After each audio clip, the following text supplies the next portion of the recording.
Good morning, good afternoon, where you are in the world. Today is stage 9 of the Tour de France 2025. Eagerly awaiting potentially another one of our close battles in terms of the sprints. Yesterday we saw Johnson, Milan, and Wout van Aert up towards the front. No real Tim earlier. He was caught up in a bit of a mechanical and didn't really contest the sprint. Biniam Girmay caught a bit out as well, but welcome everyone. And today we are seeing what's going to happen today into Chateauroux of all places, Mark Cavendish land, if you will. But we'll wait and see what's going to happen here on the stage. Are we going to see a big battle between the big sprinters again? But right now we're seeing Mathieu van der Poel, of all people. He's the one up towards the front here, doing his very best to try and eke out some advantage here. Can he? Well, he got the intermediate sprint, that was one thing, but can he actually get a bit more here as well? We will see. But great to have Ricky, Ronda, and a few others here as well. But yeah, this is a very flat affair. We've had those two out there for a very long time here. So a very long time for the guys. The strategy of Mathieu van der Poel, I mean, picking up those 20 points. Jonas Ricard taking the second place, and then Johnson Milan winning the intermediate sprint quite confidently as well. So we'll see what happens here. But for the time being, there's been a few crashes as well. What's going on here? 5 minutes and 30 seconds here is the gap now. 5 minutes and 30 seconds. 106.7 kilometers still to go here. Absolutely nothing between now and Chateauroux in terms of interesting points. But yeah, the breakaway, 5 minutes and 30 seconds. Mathieu van der Poel doing a good job to stay out in front, and we'll see if he can actually do something here later on. Are they going to be winning the stage? I mean, that would be quite a good poll for right now. Are we going to see Mathieu van der Poel and his breakaway companion of Jonas Ricard winning today? Will Mathieu van der Poel stay away? We've had a few riders coming down as well. I think we had Ion Izagirre coming down. And yeah, we'll see what happens here. We had Gorg Zimmermann involved in a crash as well. Yeah, so that was a bit worrying as well. Obviously, Intermarché, they need as many troops as they can right now. But yeah, are we going to see... Yeah, we see a little trek here up towards the front here. Uno X as well. Team Radio coming up shortly. But yeah, they really need to do something here. I'm currently trying to find us some friends. It's not going well. Okay, so Little Trek, they want to have a bit more support from other teams. But yeah, that is going to be quite hard. They have the superior sprinter, potentially. I mean, for some people, Johnson Milan still... Tim earlier is the strongest sprinter. Seeing Tim Wellens as well in his completely polka dot outfit, I approve completely. So we'll see what these guys can do, but almost inside the last 100 kilometers here. This is going to be a real battle from Mathieu van der Poel versus the bunch here, with Jonas Ricard to be as good help as possible as well. So we'll see if that really works out here. But for the time being, it's a bit of a quiet one for the peloton. They really need to get some support here. Tim Wellens making his way through the cars here. 5 minutes and 29 seconds. There was speak about potential, or talk of, shall I say, there was talk of potentially there being some crosswind action going on here. Tim Wellens just behind the Uno X mobility car here. But 105 kilometers still to go. It's still a long way here. Uno X are trying to help out now as well. They have Fredheim as their sprinter, elected not to go with Alexander Kristoff in their squad this year, which I think was a bit of a shame. In his last year, it would have been good to see the multiple stage winner of the Tour de France going with a Norwegian team, but they elected not to do that, so that was a bit of a shame. Tom Scorinch here working well at the front as well. His job is going to be quite a big one here. But yeah, no Soudal Quickstep. They, of course, losing Catania yesterday. I mean, none of the other sprinters teams doing anything. Visma Lease Bike, great opportunity potentially as well. We know Wout van Aert is so good at a sprint. We saw him yesterday absolutely getting in the right wheel. Well, had no support. There was no anyone helping Wout van Aert. He was purely helping himself. So he did a very good job there to get a second place. He did announce on Twitter that as well. But the riders are going very fast here, 76 kilometers an hour here, obviously getting helped by the terrain as well and a bit of wind. But yeah, it's looking very good now. It's looking very good for the riders in terms of the break. I think 5 minutes and 26 seconds, they need to get it down to like 40k, I think. Then there's maybe a bit of an opportunity. But they have to hope that there's no other team getting involved in this. Obviously, Alpecin being up there with Mathieu van der Poel and Ricard means that there's no Alpecin chasing here. So that helps at least. I don't know if Red Bull Bora Hansgrohe are going to join this either. I don't think... Yeah, I can't actually see which sprinters teams are actually going to help with this. I'm perplexed why Uno X are helping because they didn't... Yeah, they only got 10th the other day, I think it was, in the sprint. So, yeah, I don't think that they should be helping here. I think they should just let Little Trek crash and burn in a way and waste all their bullets. And then when we come to the run-in, if they do manage to get it back, then there will be a very fatigued Little Trek team. And potentially it will be a bit of a better opportunity for them. But yeah, right now we're just seeing Santiago Buitrago towards the back as well. Santiago Buitrago, very good rider as we know, top 10 finisher last year. So we will wait and see what's going to happen here on the stage.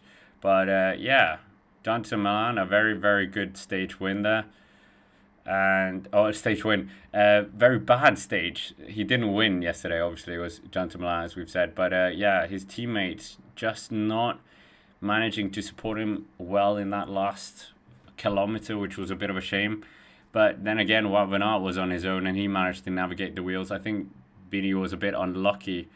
He was caught behind two riders. So yeah, bit of a shame there, just getting boxed in a bit in the wrong moment. But yeah, we're going to wait and see if these guys can actually get organized at the front. They are going fairly well. They've taken about 20 seconds out of that lead in front, but yeah, it's surprising that no one really joined Mathieu van der Poel and Jonas Ricard. Not really, yeah, a Brian Cocar or someone like that, Anthony Turgis, just getting up there.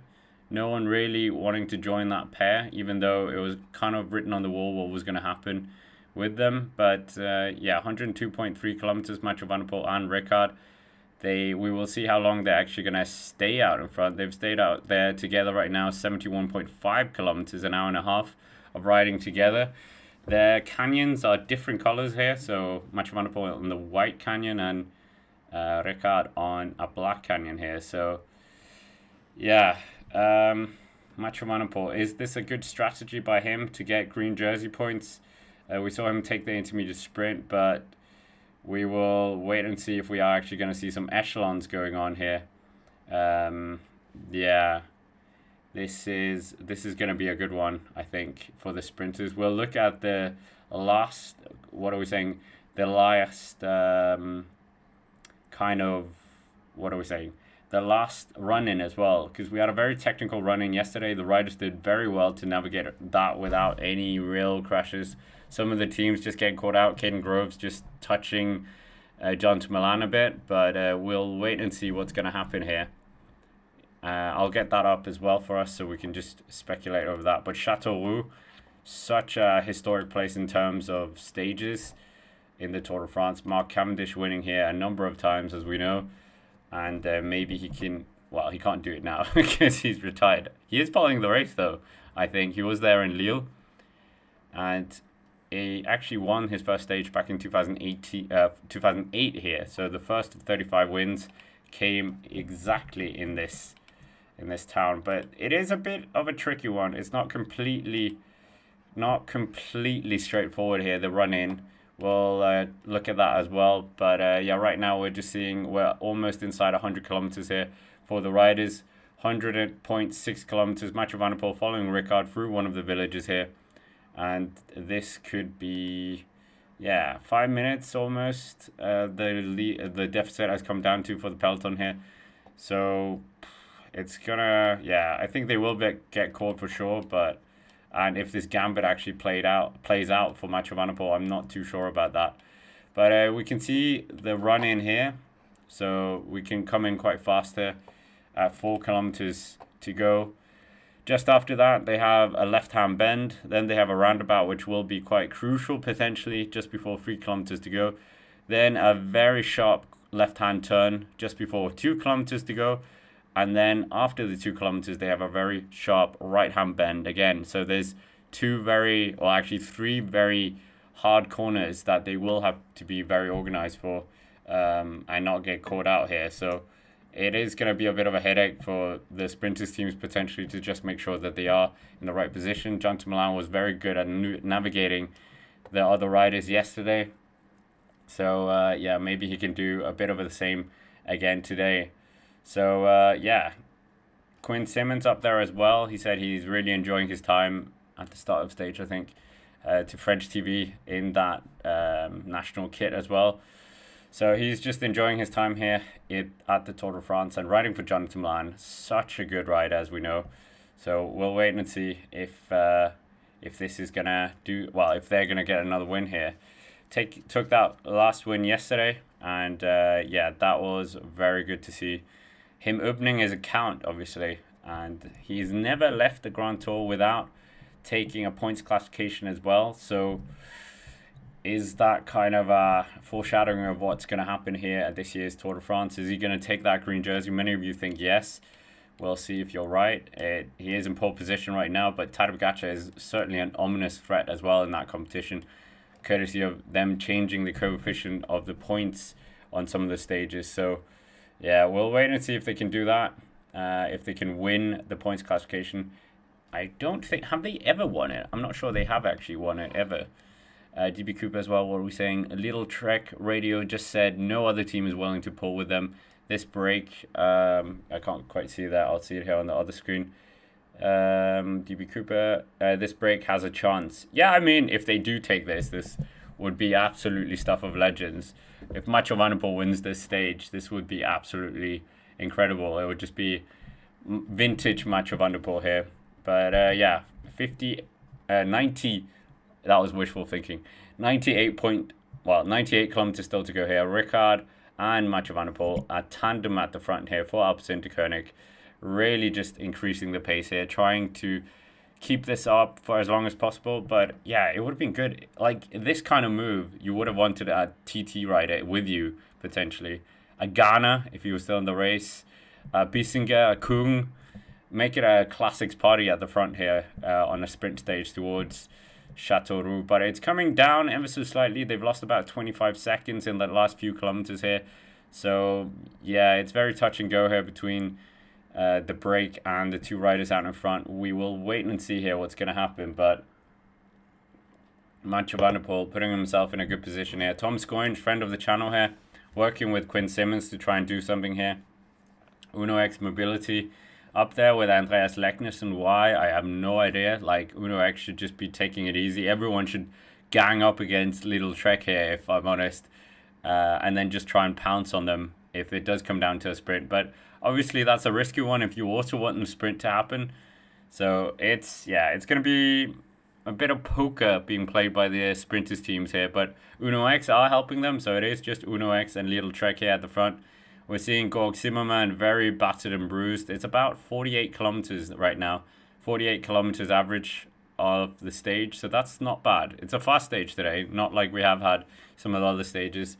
A bit of a slower party. But we'll wait and see what happens here. But Zimmermann, that's going to be a big blow here for Intermarché. He's still riding though. But I think it is going to be a bit of a few bad nights with road rash here for him. So we will wait and see. But for the time being, it's looking optimistic here for the break. It's looking a bit optimistic for our man, Mathieu van der Poel, who could potentially do something here. How do we think he has a chance here? Do we think he has a chance? It is looking very close right now. Yeah, I don't know. If echelons come, then it's certainly going to be a completely open affair, and then GC teams might get involved in that. I think the breaker will be completely doomed. But 96.6 kilometers, 5 minutes here for the peloton. Georg Zimmermann finds himself 42 seconds down, and the riders just making their way through France here. Not too far away from where I'm sitting as well. Châteauroux. Is it going to be where we see Mathieu van der Poel win his third stage of the Tour de France in a very epic fashion here? Little Trek, they want it not to happen. But the Uno X, what are you doing, my friends? What are you doing? This is not a good look for you guys. You should not be working with Little Trek. This is not going to end well for you. It's certainly not going to end well for you here.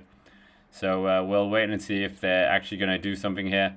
Little Trek, they are super strong here, and they will probably be burning quite a few bullets to try and do something here to get this back. But I mean, we don't even know how much Van der Poel and Ricard are feeling. Have they gone deep here? Have they got more to come? Can they just dig in a bit more here? We'll wait and see. But for the time being, they're doing a good job here. 4 minutes and 56 seconds, just keeping cool as well. I mean, the amount of bidons these two have gone through in the last hour and a half. Yeah, I'm thinking like 10 each almost, because it's very warm. And they've just been spraying themselves continually, just making sure that they're keeping the supplies up here and the carbs up and everything. But yeah, we will wait and see here. 95.3 kilometers, 4 minutes and 56 seconds. This is a very flat stage. They could have maybe thrown in a second intermediate sprint just to spice things up, or at least a categorized climb, but they've elected to, on a Sunday before 14 Juillet, to do a completely flat stage. So yeah, that was a bit bad organizing. I mean, we said about it yesterday as well. Putting two sprint stages on the weekend was a bit strange. So yeah, the organizer's not quite thinking of the TV fans here, I think. But yeah, Andreas Leknesson here, he's pushing on here at the front here. Tom Scoringe on his wheel. Maximilian Schachmann's also in there. So Soudal Quickstep are just giving a hint of help as well. And throwing Maximilian Schachmann up there is, yeah, kind of insinuating their intent as well. So we'll wait and see if they're going to be able to do something here. But yeah, Tim Merlier definitely wants to take a second stage win. Hasn't been at the Tour since 2021, where he also won a stage. So yeah, I think he's evolved a lot as a rider. He is probably the best sprinter in a head-to-head. But Jonathan Milan is certainly very close to him as well. We saw that a few days ago, how close these two guys actually are. But sprinting isn't just about that final 200 meters. It's also making sure that you are in the right position when the riders open up. So yeah, 4 minutes and 53 seconds here. It is coming down ever so slightly here. And at the front, they're going about 60 kilometers an hour right now. It is a bit of a fast, I think it is a bit slightly downhill, or they are just getting a bit of tailwind here. So yeah, they're doing a good job here at the front to just maintain just around the 4-5 minute mark here. I mean, in terms of you guys, do we actually think that is going to stay away? I mean, it's quite a close poll as well. So yeah, Soudal Quickstep, we'll wait and see if they can do it here. Yeah, they already have a 2-stage win. I mean, Alpecin already winning 2 stages as well. A Little Trek desperately want to get a second stage. They've got their man Matthias Gilmose Jensen in the break as well. Oh, not in the break, in the top 10. He's certainly not in the break. There's only 2 Alpecin de Koning riders in the break here. So yeah, 4 minutes and 54 seconds here.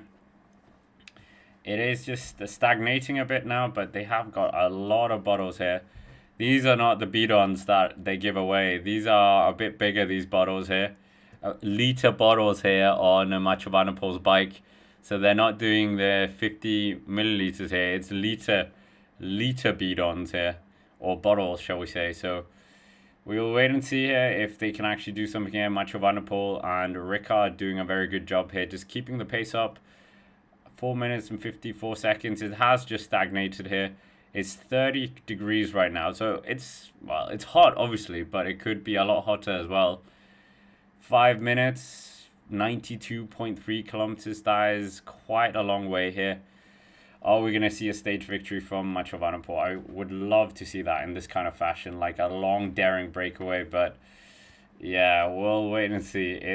We still got a few, at this rate, we probably got an hour and a bit. Maybe 2 hours. I think just about 2 hours here for the riders to gear it up here. But right now at the front, it's Andreas Leknesund from Tromsø in North Norway, and a former Giro d'Italia top 10 finisher, former wearer of the Maglia Rosa as well. So yeah, he's a good rider. Going back from DSM to Uno X, many people didn't agree with that move. Thought that he should have stayed at DSM. So yeah, I'm not quite sure what the right move for him was. Maybe he was just wanting to get back to the Norwegian crowd as well.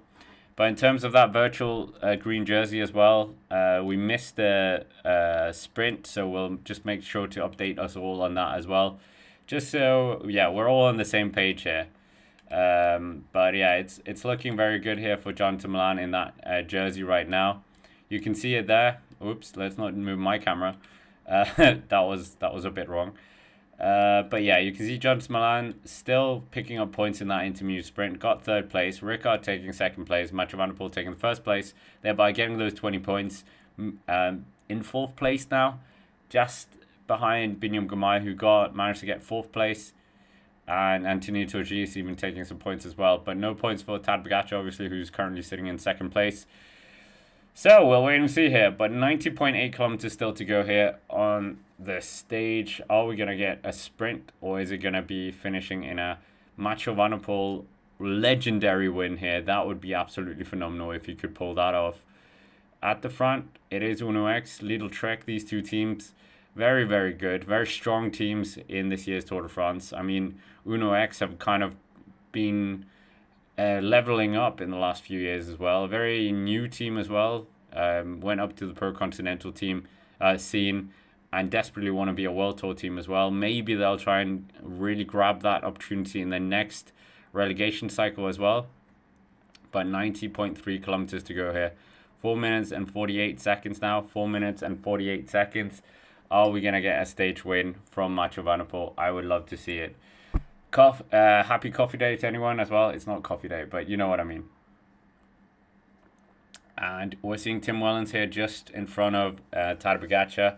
Jonas Vingegaard riding quite close to Tadej as well on the left-hand side. Tish Benoit just getting pushed out of the way there by Tadej Pogačar. Jordi Meus, we'll see what he can do here. Having that crash, obviously, when Jonathan Milan won the stage, but Red Bull Bora Hansgrohe want to leave this with something. They haven't really had anything other than a good result from Lipovic in the time trial. Obviously, that was really, really a phenomenal result by him, and he's probably going to be the man to do something here. So we'll wait and see if he's going to be able to do it here. And anything can happen on the stage, even a Mathieu van der Poel win here. We're inside the last 90 kilometers here. 4 minutes and 51 seconds here. 4 minutes and 51 seconds. This could be, yeah, it's going to be nip and tuck this, for sure. Absolutely nip and tuck. Great to have Ronda here. Great to have Robert Shark, DB Cooper, Ricky. Smash the like button as well, as Ronda says, and we'll see what happens here. But yeah, it's looking very close now. It's in terms of if they can keep this up. I mean, if they can get into the last 40k with 4 minutes, which maybe not. But they need the sprinters teams to mess up a bit here. They need the sprinters teams to mess up. They need to do something here. If they are going to be able to just catch them out a bit and actually get that advantage all the way to the finish here. 88.3 kilometers. Not a lot of you, well, actually it's 50-50 the poll, so it's quite a close poll. Most of you do think that it could potentially happen here. Tadej Pogačar moving up towards the front here. Does that mean that we are maybe going to get some crosswinds as well? Tim Wellens riding third wheel right now. It is still Lidl Trek, just having a bit of, just making sure that they are staying up there towards the front and trying to bring this back here. But Lidl Trek are not having a lot of friends here after that dominance yesterday. But Jonathan Milan, some very good sprint craft by him yesterday to take that win yesterday. Tim Merlier is also just moving up towards the front here.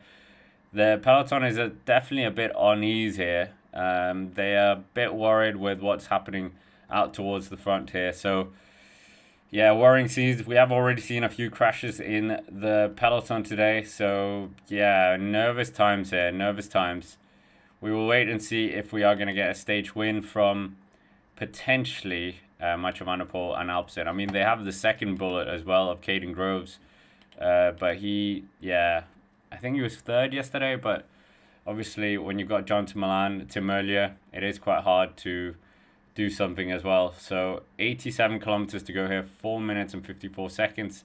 It's kind of stagnated around here. Maybe that's more because it's around the feed zone as well. So yeah, bit confusing what's going to happen here.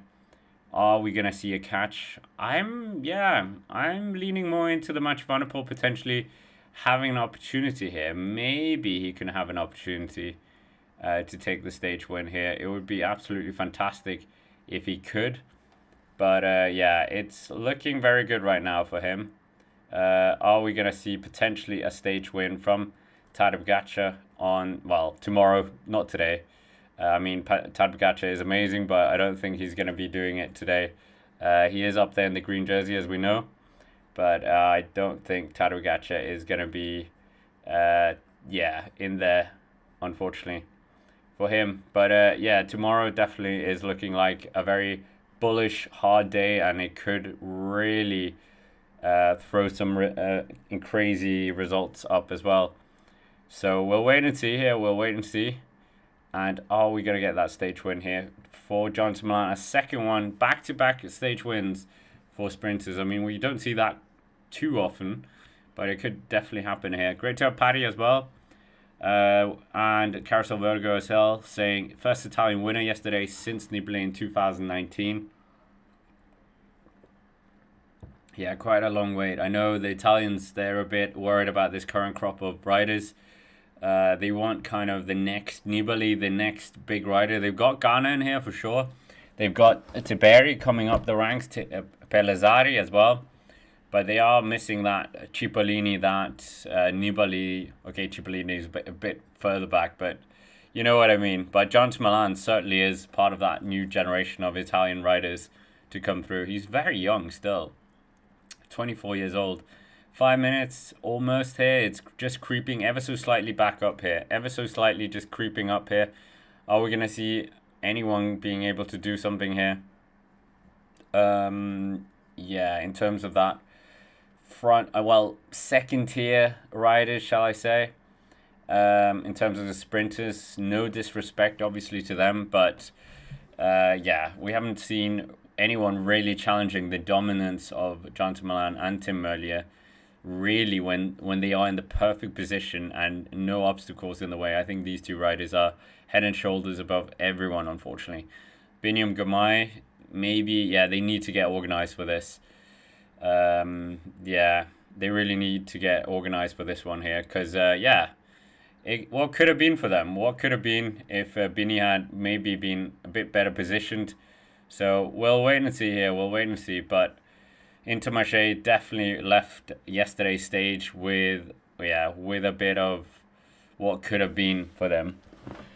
So are we going to get a stage win for Biniam Girmay today? He hasn't had a stage win since last year's Tour de France. A bit frustrating for him and his fans as well. But yeah, right now it is looking a bit more interesting here for the riders. 84.3 kilometers for the riders out in front, of Jonas Ricard and Mathieu van der Poel. What can we say about Mathieu van der Poel that we haven't already said? Stage winner this year already. Won the yellow jersey in two different stints. Didn't, unfortunately, wear it past the Mer de Bretagne, but did wear it there. We're seeing Maximilian Schachmann here just turning up the pressure a bit as well. Obviously, they are thinking about Tim Merlier, but they don't want to waste too many resources because they have that dual-pronged attack as well. Dual-pronged attack. And, yeah, 83.9 kilometers here. That is going to be interesting to see if they can survive it. 52 kilometers an hour. They're going through a bit of a flatter section here. So, yeah, Mathieu van der Poel and Ricard doing a good job here just to stay out towards the front here. Just pushing on, making sure that they're not really... Well, they're keeping super hydrated here. They're keeping the bottles rolling, the bidons. They've got the liter bottles as well. So it's not just those half-liter bottles here. They're really just doing something to make sure that they're fueled up. Obviously, there's going to be carbohydrates in those drinks as well. Great to have Clifton Dunn as well. Paddy here. Rhonda, great to have so many people here. DB Cooper.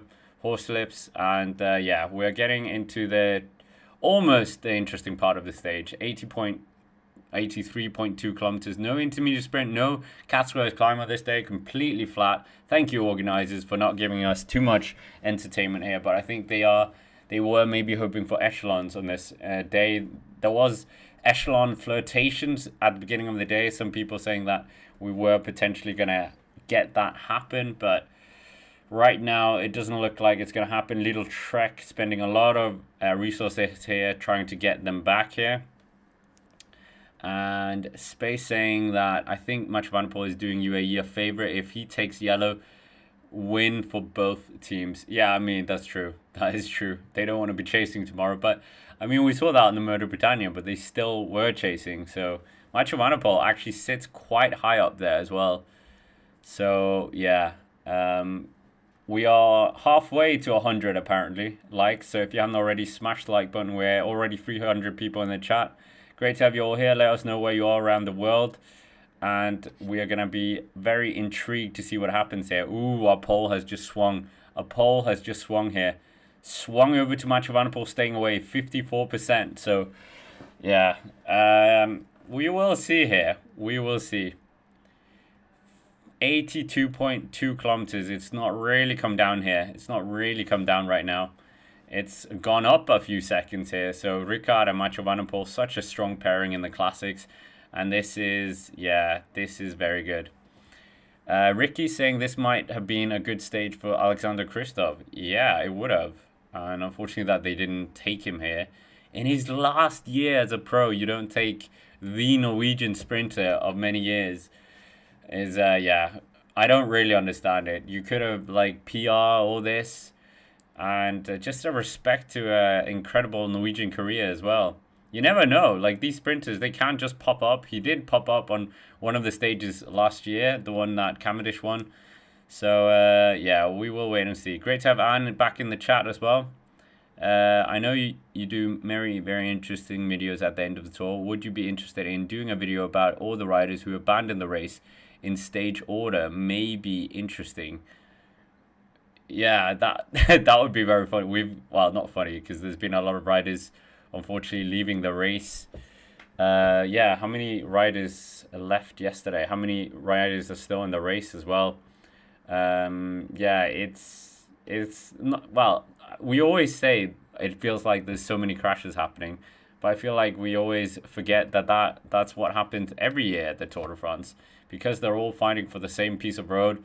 They're all trying to be up there because it's the biggest race in the world. And in terms of riders, oh no, oh no, oh no, Joao Almeida has DNF'd. Joao Almeida has DNF'd the race. Oh my goodness, I didn't see that. Joao Almeida no longer in the race. Yesterday we had Eddie Dunbar not start the race, so that was all because of, yeah, obviously we know what happened. Yeah, Carousel Vertigo, Almeida withdrawing. That is absolutely terrible news there. It's funny, the organizers were just announcing it as I went on Pro Cycling Stats. So Pro Cycling Stats, phenomenally fast there.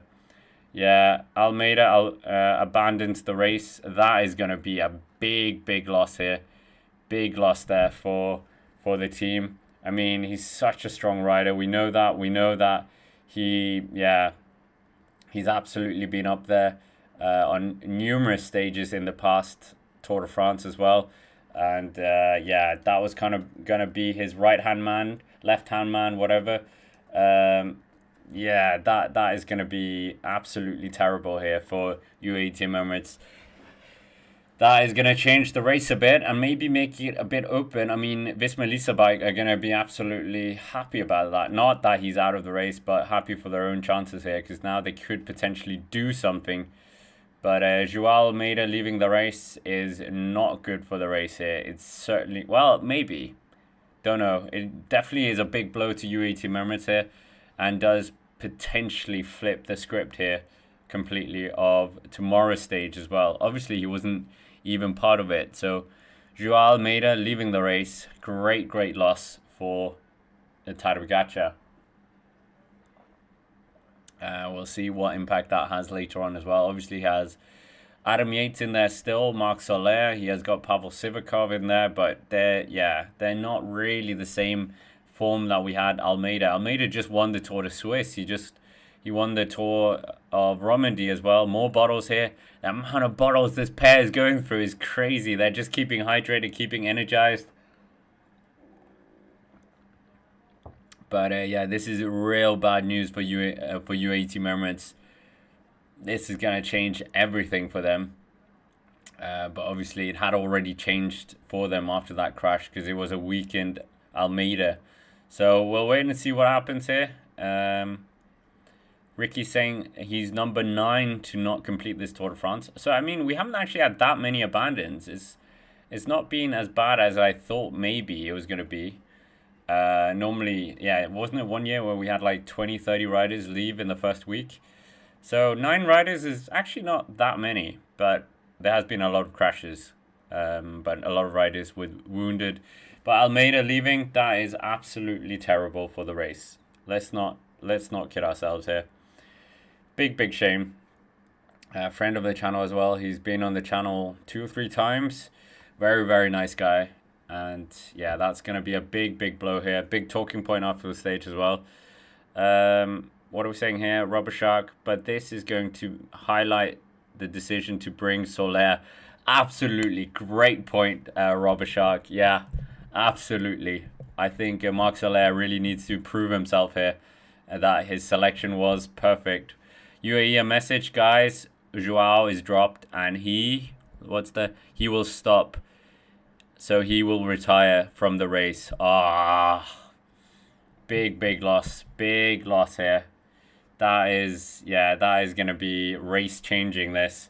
Absolutely race changing. This is, I don't know. This is going to be a painful one for UAE Team Emirates. This is not what they would have wanted. And we'll wait and see what they're going to be able to do here. But Almeida abandons the race. Yeah. Oops. Tadej Pogačar, of course, we saw in the Dauphiné. Dauphiné isn't the same as the Tour de France. But we did see he managed himself completely well without having much of a team. He had a bit of a team, yes. Narvaez was very strong.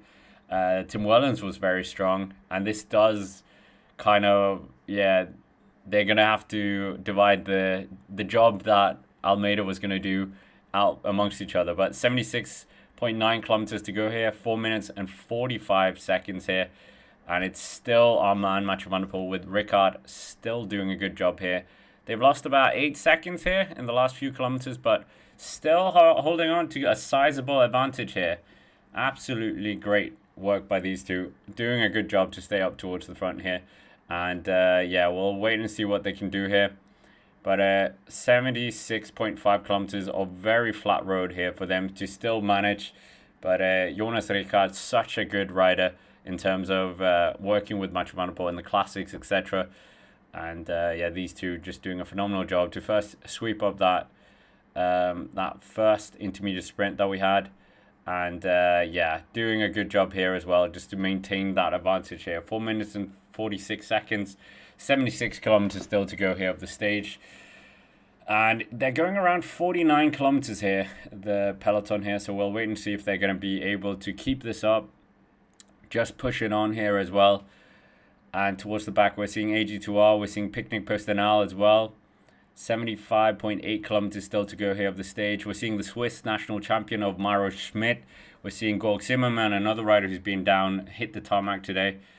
So, this is sad times for the race. Absolutely sad times.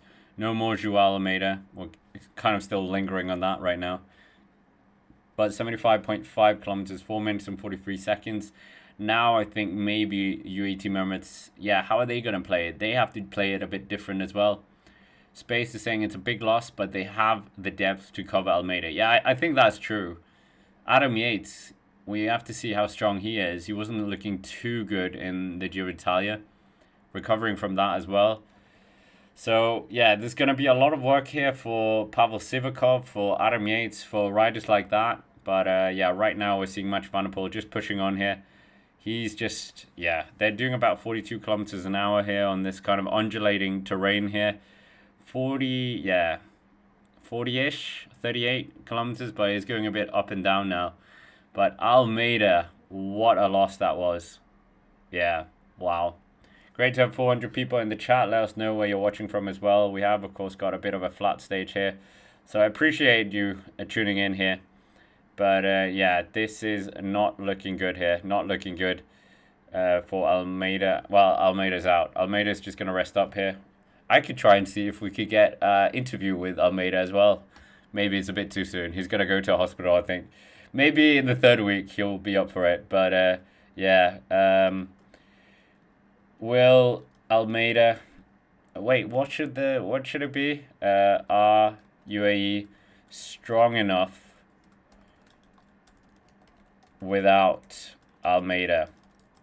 So yes or no, are you worried about UAE as a team? Tadej Pogačar obviously is kind of like 3 men at this point. He's going absolutely crazy. We're seeing Ian Izagirre on bottle duty, which is quite cruel because he hit the deck early on the stage. So yeah, bit of a shame for him.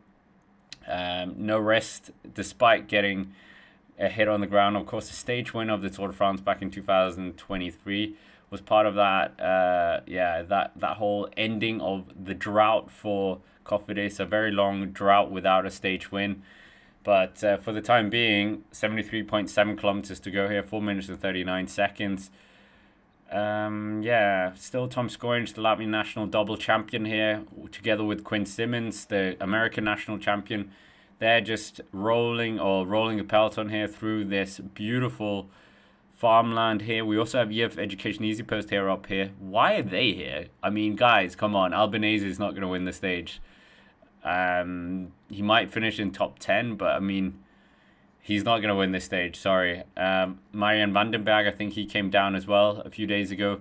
So I think EF Education Easy Post should be just keeping their powder dry here. Not really. They should not really do anything, if I'm honest. They've had their stage win already with Ben Healy. He, of course, was part of that crash that took out Almeida ultimately and Eddie Dunbar. But yeah, Gorg Zimmermann here, we're seeing him absolutely just working hard here as well. 72.8 kilometers, 4 minutes and 34 seconds here.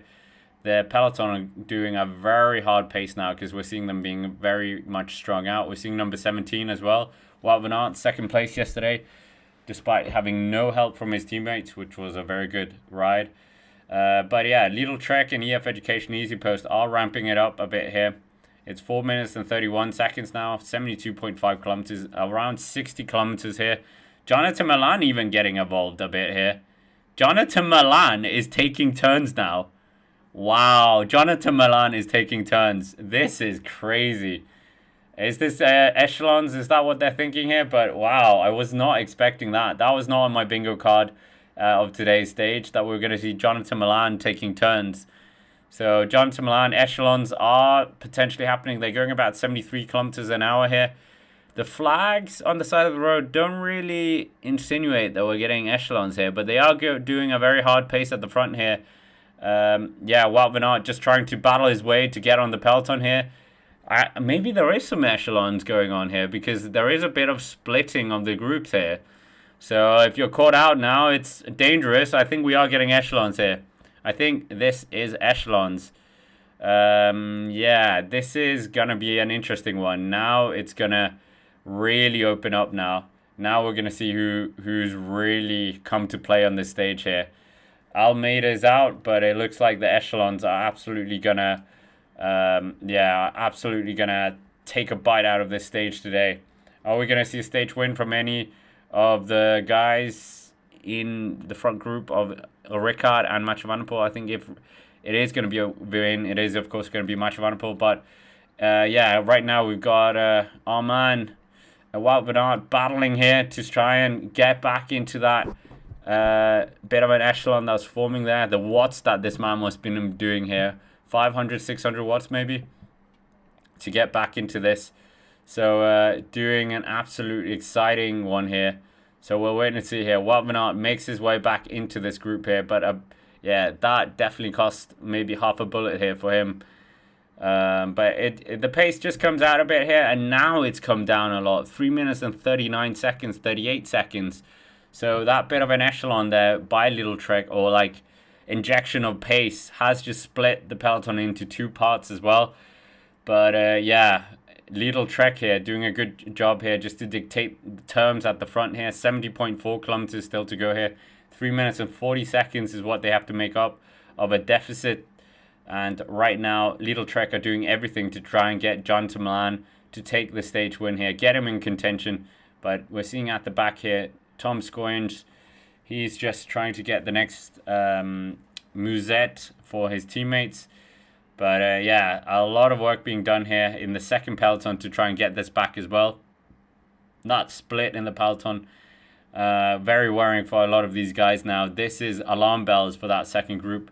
Some of you saying Oscar Onley was in that second group. Obviously, he was so good on the Murder Britannia, finishing on third. So, Picnic personnel definitely don't want to lose that GC position that he's holding right now. So, yeah, we'll wait and see here. About 4 minutes and 21 seconds here for the second peloton. They've got about 30-ish seconds to make up on that first peloton by Little Trek. But it doesn't look like 30 seconds. It looks more like 10, 15 seconds, if I'm honest. So, yeah, at the front, we've got Movistar. It's second group here. Second group, I can see Uno X, Movistar, Red Bull Bora Hansgrohe losing out. Red Bull, Remco Evenepoel. Oh, no, this is the first one. This is the first one. It's not the second one. So, Intermarché, Lotto, Uno X, Visma Lease Bike, and Sudal Quickstep there towards the front end here of this first peloton here. They're just making sure that they're not going to get caught out by staying up towards the front here. And that bit of injection of pace here has well and truly put the alarm bells up for the whole peloton now. So nobody wants to get caught out by these very interesting moves. Well, tactical, brilliant moves, obviously, by Little Trek, just to put all the other teams in a bit of problems. But it's 20 seconds between peloton 1 and peloton 2. And still 4 minutes up to Mathieu van der Poel and Jonas Ricard. So 68.6 kilometers still to go here of this very flat stage. But just a bit of injection, just a bit of, guys, we can do it if you want. And I mean, John to Milan, the amount of power this man has in his legs. Individual pursuit, world champion, individual pursuit, I think record holder as well.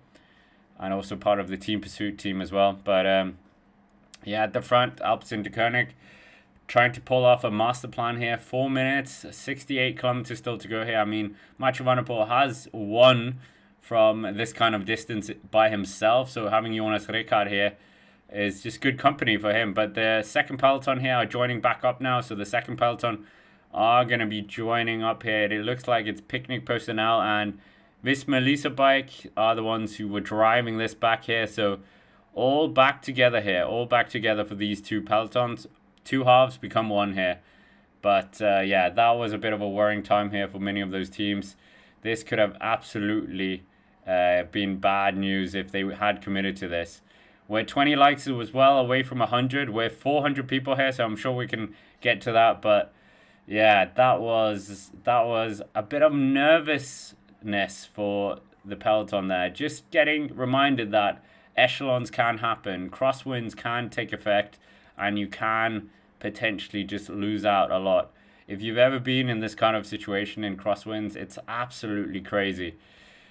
The speed so far is very, very fast here. They're going 48.8 kilometers an hour. I think this is towards the faster end of the peloton, or of the Tour de France stages averages this year. What are we saying as well? Space saying 3 minutes and 58 seconds individual world record holder. Isn't that Jonathan Milan? I thought it was Jonathan Milan, or has someone done it in like Bolivia or something, where it's quite high up. 66.7 kilometers to go here. 4 minutes and 2 seconds now. We haven't really spoken about the riders in the break. Obviously, Mathieu van der Poel needs no real introduction. His teammate, 31 years old, Belgian rider, a former winner of the Dwarfs Door Hegeland back in 2020, where Alpecin Phoenix at the time absolutely ran riot with that race, with 3 riders in the top 5, including Gianni Vermeersch and Tim Merlier. So yeah, he has won he has won one victory so far in his career, but has really been part of many successes with his man Mathieu van der Poel. He was up there. Well, he was there in Paris-Roubaix with him. He was there, in many classics where we have seen Mathieu van der Poel as well. So Ricard has very much been part of that celebration with Mathieu. So we'll wait and see what he can do here. Was he part of the team back in 2021? I think he was, wasn't he? Yeah, he was. So, yeah, he was even part of the Accordion Circus. Do you remember when they were called that as well? That was a long time ago. But little track here, they're just getting to the front here with 3 riders in front of John to Milan. The question is, are they burning up any of the riders that they would be using for the lead out as well?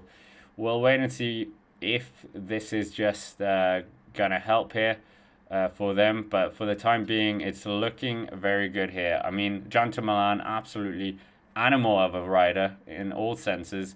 Such an impressive rider, to say the least. And we will wait and see what happens here.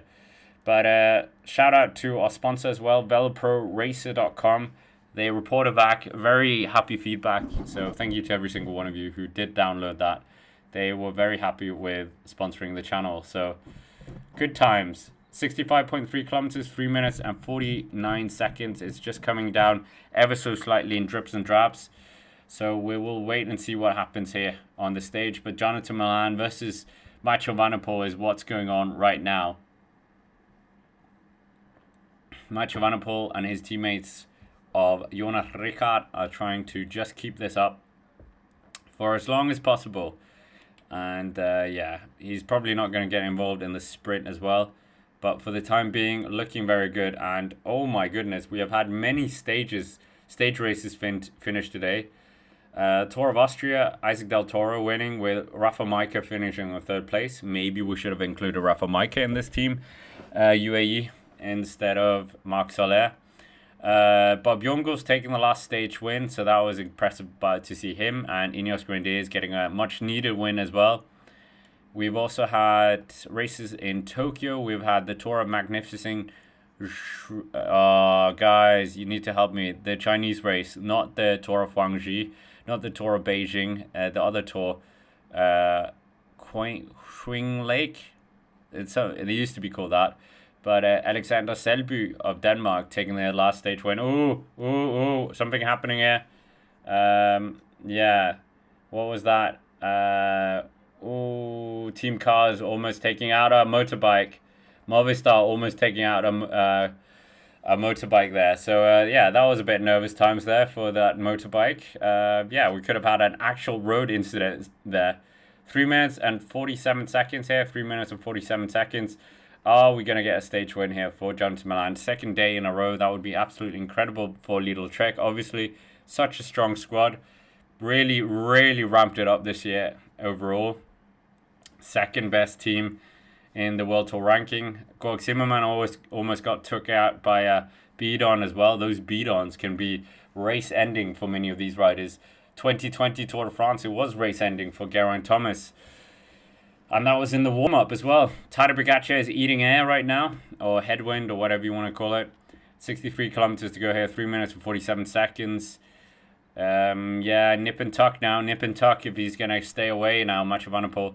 I mean, if he's got anything left as well, Mathieu van der Poel probably could just solo the last 40k alone, maybe, if he's got enough. But he was saying that he was a bit fatigued after, on the Moto Britannia and after the breakaway stage as well. Red Bull Bora Hansgrohe as well, getting up towards the front. Uno X up towards the front as well.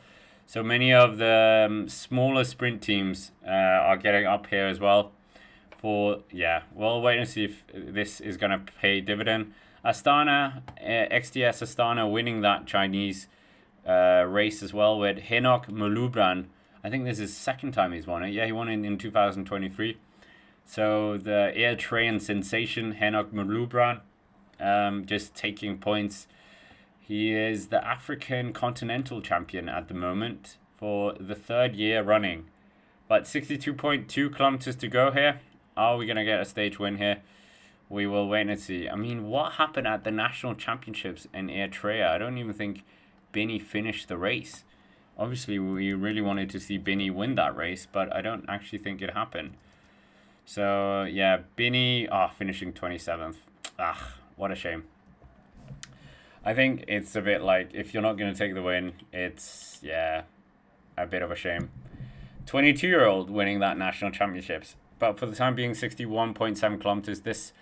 The kilometers are ticking by very, very fast now. They're ticking by very fast. So we'll wait and see if Mathieu van der Poel can just keep out of the way. But Greg Zimmermann has just had a very bad day today. Not his best day, we would say, in terms of luck. But 61.4 kilometers still to go here. 3 minutes and 44 seconds. Mathieu van der Poel, Jonas Ricard. And we haven't really talked too much about one half of the breakaway. Mathieu van der Poel, the grandson of Raymond Poulidor, the son of Adrie van der Poel. His fifth Tour de France now. Took a stage win, as we said, on stage 2. Very close in stage 4 as well. Never taken 2 stage wins. Has taken 2 Tour de France stages so far in his career. Has won the green jersey. Has he won it? Won the yellow jersey, as we know. But we were thinking maybe he's trying to go for that yellow jersey here. We will wait and see. What are we saying as well? Paddy knows someone. A lad I know was racing for Caroual. Ooh, good connections there then. But right now, Tour de France, stage 9. Châteauroux, very famous as we know, this finish, with Mark Cavendish winning his first stage back in 2008. And we were talking about Mathieu van der Poel. His family connection is very impressive. They have a lead about 3 minutes and 40 seconds right now. But his father, as we said, a very accomplished pro cyclist. David van der Poel, his brother. Jacob Alula coming to the front here. Are they thinking about maybe Dylan Groenewegen getting an opportunity here, potentially? Mathieu van der Poel also has an uncle, Jacques van der Poel. I didn't know about that. Not really the best record. I mean, 2 stage wins in his career and went to the Giro once and the Tour de France once. So, but I mean, the Van der Poel name is everywhere, or the Poulidor. So if he was Spanish, he would be called Mathieu van der Poel Poulidor. So yeah, that would be quite a name in cycling terms. Nevertheless, Mathieu van der Poel, as we were talking about, won La Semaine this year. I don't even remember that. Actually, I do remember that. He beat Paul Magna. I remember that now. Won Milan San Remo in a sprint ahead of Ghana and Pogacar. Won E3 Saxo Bank Classic. He came 3rd in Ronde van Vlaanderen. Obviously, Pogacar winning that and Mess Pilsen winning the sprint. Paris-Roubaix taking that win, beating Tadej Pogacar. At the Criterium du Dauphiné, finishing 3rd on the 2 first stages and actually wearing the green jersey. And then, as we know, Tour de France taking a stage win. So, we'll wait and see here. But obviously, Mathieu van der Poel's relationship with the Tour de France has been an up and down one. Up in terms of winning stages with Jasper Philipsen and then taking those 2 stage wins himself and wearing the yellow jersey. But some of the years, not quite getting his opportunity, and when he is in a breakaway, very many times, not quite getting in the best position here. 58.8 kilometers, 3 minutes and 28 seconds. They're getting a lot of feed here. This is a battle of nutrition here. Just trying to keep the carbs flowing. I wonder how many carbs these two are going through here. They're just trying to keep them hydrated, doing everything, keep them up as long as possible, keep this advantage going. So, it's a very, very interesting battle there. But we're seeing, is this Israel Premier Tech now coming to the front here? Israel Premier Tech have Pascal Ackermann in there. There's plenty of sprinters in this game as well, or in this stage, or in this race, shall we say. So, we'll wait and see. There was a lot of sprinters up towards the pointy end yesterday. I mean, Albanese, we haven't seen Tour de Pro Cycling chasing here. Bahrain Victorious did a lot of work as well. But right now, 3 minutes and 25 seconds. They're absolutely taking a few chunks out of Alpecin Koenig's advantage here with their 2 riders. So we'll wait and see. What are we saying here as well? William is saying Mathieu van der Poel's grandmother's name is Bardet. Oh my goodness. That would, imagine if they were cousins, Romain Bardet and Mathieu van der Poel. That would have been hilarious. But according to Pro Cycling Stats, they're not related. So Yeah, I don't. That would be a connection and a half. Yeah, we will wait and see now. But the peloton, they're coming with fresh guys. Obviously, they can just rotate some of the guys who have actually been used up. So they're just gonna absolutely do the rotation here with new teams coming to the forefront, and obviously that is the big disadvantage they have out in front. That's why we're seeing Absen and Koenig really just giving more and more bottles. I would love to know how many bottles they'd given Mathieu van der Poel and Jonas Ricard. I think we're closing in on at least 20. I think at least 20. 3 minutes and 18 seconds here. 3 minutes and 18 seconds here. 56 kilometers an hour here. Mauro Schmidt here, the double Swiss national champion here. He's absolutely just doing a job here at the front. What can he do here? We haven't really seen him shine too much this year's Tour de France, but he's doing a good job here in services of his teammate. Obviously, Jaco Aula, their focus was Ben O'Connor and Eddie Dunbar in the mountains, but it's not quite gone their way. Ben O'Connor crashing, of course, as well. So Dylan Groenewegen maybe is their chance to just get something out of this year's Tour de France. So great commiserations to them. Such a good team. Beautiful kit, that purple kit. I'm glad they didn't change it for the Tour de France, as we've seen so many of them changing it out. But 3 minutes and 13 seconds now. Tudor Pro Cycling coming to the front here. Sylvain Dillier coming to the front. Oh, Alpecin is going to try and just mix up here and slow up a bit here. So Alpecin de Koenig coming to the front here. They're just going to try and really sabotage this sprint as well. Great to have Stuart back in the chat as well. Great to have so many familiar names in the chat. We're only 2 likes away from 100. 2 likes away from 100. I'm sure we can find 2 of you who haven't hit the like button. But Alpecin are just going to sabotage this chase a bit here. And great tactics by them if they can pull this off. But a lot of other teams are very motivated for this. So it's going to be quite hard for Alpecin to try and do anything to sabotage this. But 3 minutes and 8 seconds, 55.8 kilometers still to go here. And this is going to be nip and tuck here.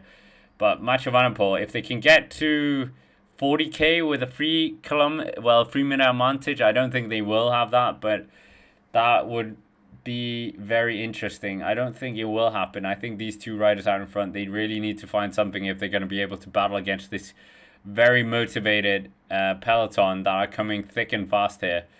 So we'll wait and see. But Mathieu van der Poel, I don't think it's going to be his here. I would love to see it. I would absolutely love to see it. I think we all would. But there's too many riders here who are wanting to get second or third or fourth place to John to Milan here in the sprint. I mean, maybe Tim Merlier, he could get up there and take the win here. But 3 minutes here, and they're getting ever closer to the Châteauroux. Very, very interesting place in terms of its law of Tour de France law. Ben O'Connor we're seeing. Is this Ben O'Connor working as well here? Are we seeing him working? No, I'm not sure here. But right now, it's looking very good here. Very good here for many of the riders who are wanting this to be a sprint here. That rule of thumb, 1 minute for every 10 kilometers on a flat stage. We're well inside that. So, yeah, Mathieu van der Poel and Alpecin, they need to really find something extra here. 54.6 kilometers. The kilometers are ticking down very fast here. It probably will be just a bit more than an hour to go here until they get to the finish here. But Mathieu van der Poel here, if he wins this is up there in his career. Let's be honest. This would be vintage. Vintage Mathieu van der Poel here. Yusuf as well saying, any good Danish riders this year? Yes, obviously Jonas Vingegaard, Tobias Lund Andresen, Mikael Valgren, Askren. I can keep going. Magnus Kort Nielsen, but we haven't really seen too much of him this year. But right now we are seeing Ricard here. He's feeling the pressure here. They are going very fast here at the front. They're doing a very good effort here. Tongue out here from Ricard. Mathieu van der Poel very motivated for this. 53.8 kilometers. If they could just get him inside that last 40k, I think Mathieu van der Poel might do this solo potentially. So we'll wait and see here. But we're seeing Primoz Roglic as well. Red Bull Bora Hansgrohe, a bit of a disappointment from them in this first week. Matthias Skelmos Jensen, as Sarah says. Yeah, many Danish riders. We didn't get Mads Pedersen in the Tour, which was a bit of a shame. but obviously he went to the race. 2 minutes and 54 seconds here. 2 minutes and 54 seconds. That is the gap now. 2 minutes 52 seconds, 53.3 kilometers still to go here. So the gap is coming down here. The gap is coming down right now. So we'll wait and see what's going to happen here. But yeah, it's looking very close here. And for whatever reason, yeah, I'll just see if we can update our screen as well, because it's not really keeping up with what we were seeing. But great to have so many people here. 2 minutes and 46 seconds. It's really starting to come down here a lot now. It's really starting to come down here. So Mathieu van der Poel, this is not good news for him. Not good news for him at all. They're doing their best here to try and keep it up. But right now, it's not looking good for them. They're hemorrhaging time right now. So are we going to see a Mathieu van der Poel victory? It's looking less and less likely now. Unless he can find something extra here.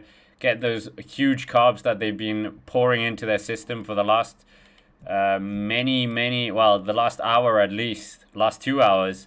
Are they going to take action here? Oh, there's just a car coming here. Is it just going to give a bit of a draft here? Yeah, this is looking interesting now. 52.3 kilometers, 2 minutes and 42 seconds. Will they know that the gap is disappearing? Will they know that? Is their team going to be telling them that behind? Yeah, we'll wait and see here. But right now, it's very fast. It's very fast here. 52 kilometers an hour here. 52 kilometers an hour.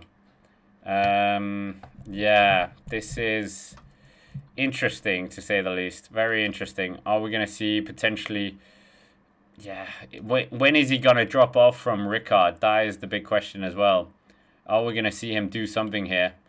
Yeah, big news as well. We have no Almeida in the race anymore, so that is a big shame here. Okay, it's refreshed now. So it's refreshed now. Sorry about that, guys. The page has refreshed. 2 minutes and 36 seconds here. It's very close now. 50, almost inside the last 50 kilometers.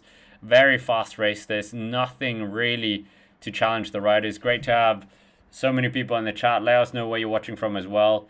And yeah, this is going to be a very, very interesting finish now. Can our man do it? Can our man do it? That is the big question. Mathieu van der Poel, can he do it? Many of you think no, many of you think yes.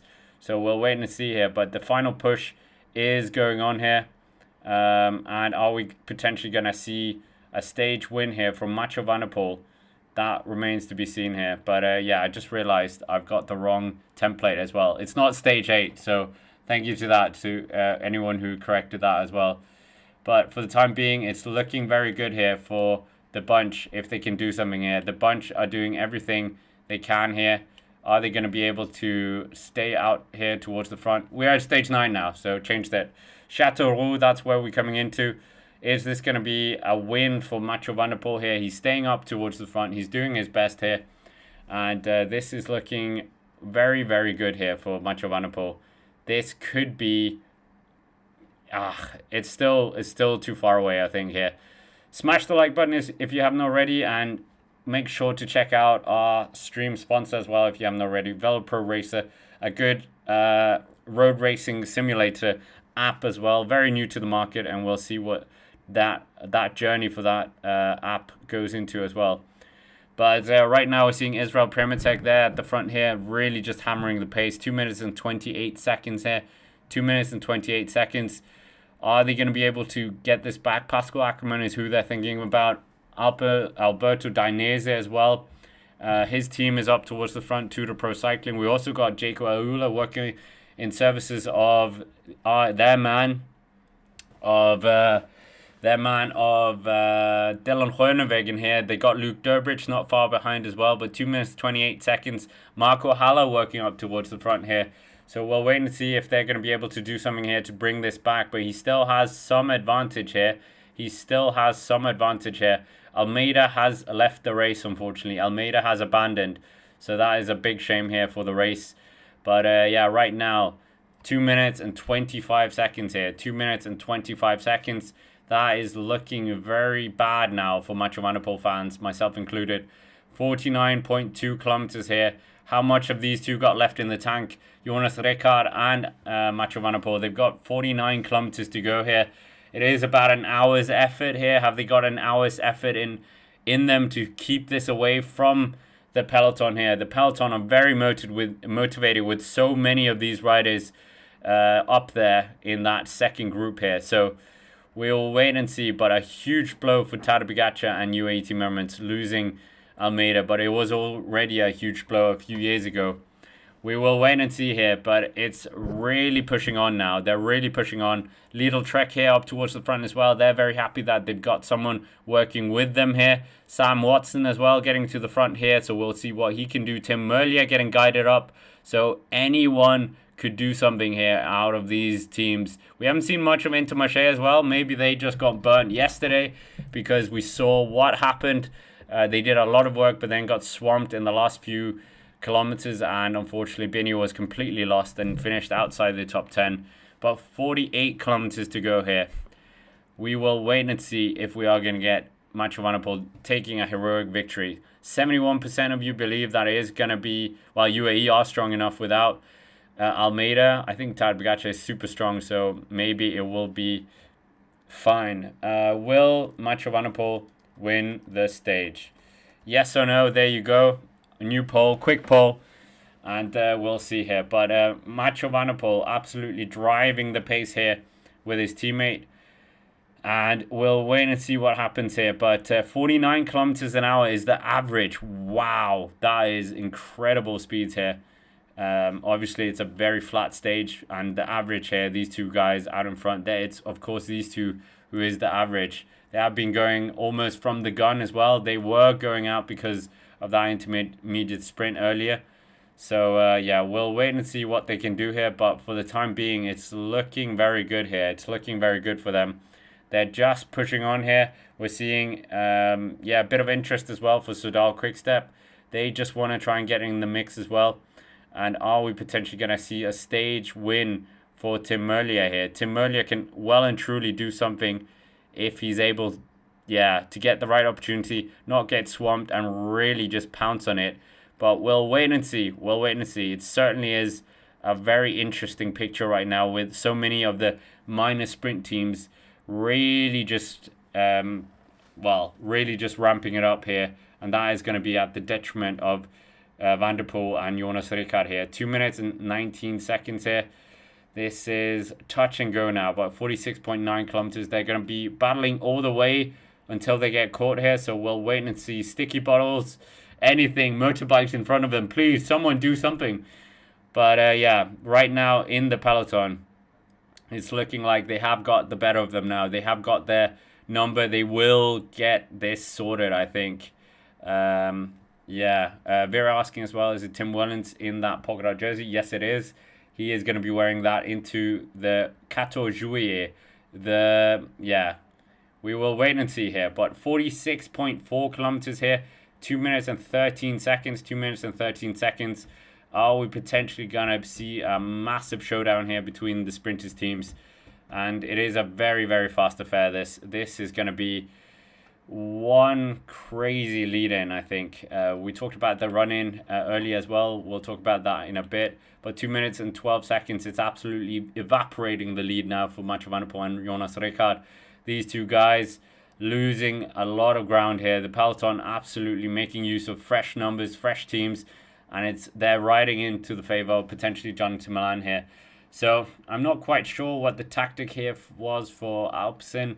Mathieu van der Poel obviously is high up in GC as well, so that was a bit of a factor. But yeah, I was thinking maybe he could have been up there in the intermediate sprint in the sprint yesterday. But yeah, we'll wait and see here. 45.5 kilometers. We still have Mathieu van der Poel out in front. We have 2 minutes and 9 seconds here. 2 minutes and 9 seconds now. Are we going to see something happening here? We've got Luke Durbridge up towards the front, the Australian national champion. Super strong riders, we know. Gorg Zimmermann still battling here as well. We're seeing Jens Vogt not in the race obviously, but on the motorbike. And we will get him on the channel as well, I think, very shortly in this year's Tour de France. So do check that as well. Maybe not this channel, maybe the podcast. But yeah, it's nervous times for Alpecin de Koenig and Mathieu van der Poel fans, myself included. John to Milan potentially is going to be taking his second stage victory for a second day in a row, or is Tim Merlier going to spoil that party? Is Dylan Groenewegen going to get something out of this as well? Jaco Ula, they desperately need to get something. They desperately want to show off their very beautiful purple kit as well. But for the time being, it's going to be a hard one for many of these secondary sprint teams. We're seeing Intermarché are going to be very interested, but they're keeping their nose out of the wind here at the front.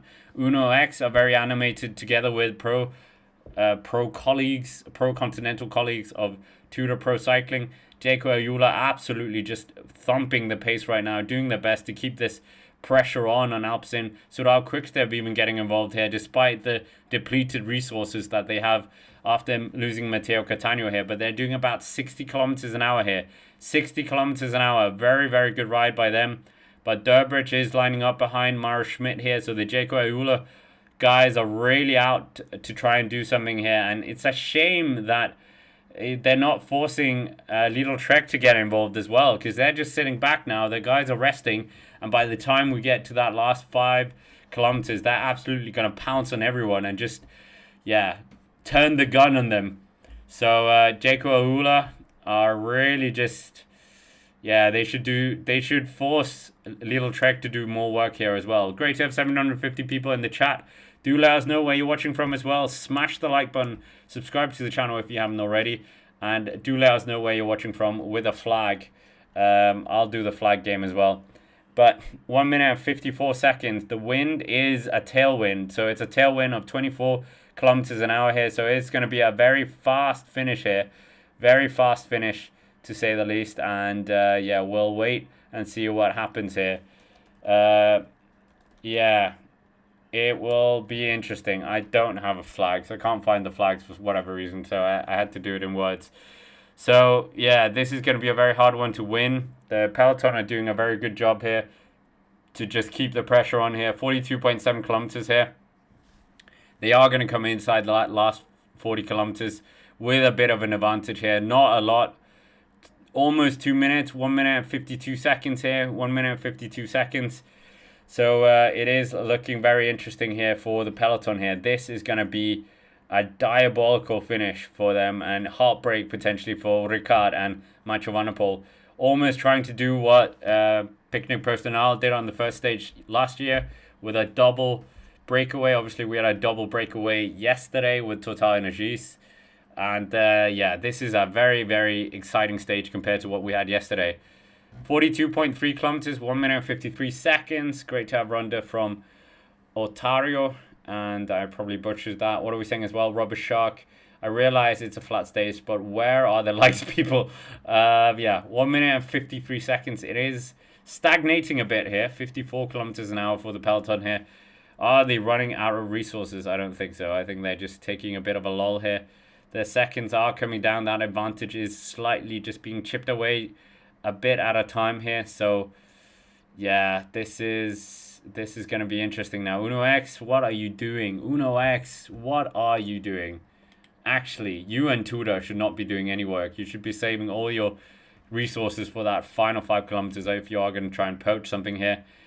Yeah, this is gonna be an interesting one. We will see if Mathieu van der Poel is going to be able to hold this.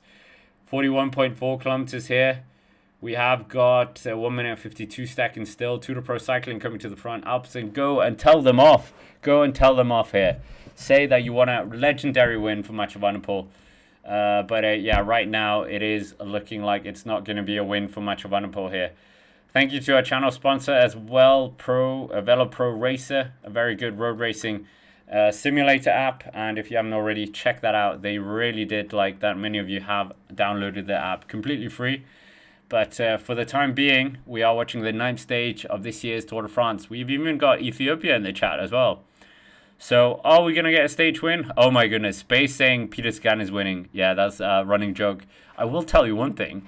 Peter Sagan, well, friend of the channel, Ewan Wilson, was actually at an event yesterday with Peter Sagan. So, that's quite funny to say the least. Anyway, 1 minute and 50 seconds here. 40.7 kilometers still to go here of the stage. Are we going to get a stage win here for Mathieu van der Poel? We would love to see it. but 52% of you don't believe, and unfortunately I am a bit more in the unbelieving camp right now. The sprinters teams, they are looking a bit all over the place here. We will wait and see here. Match of Vanderpool covered in salt here.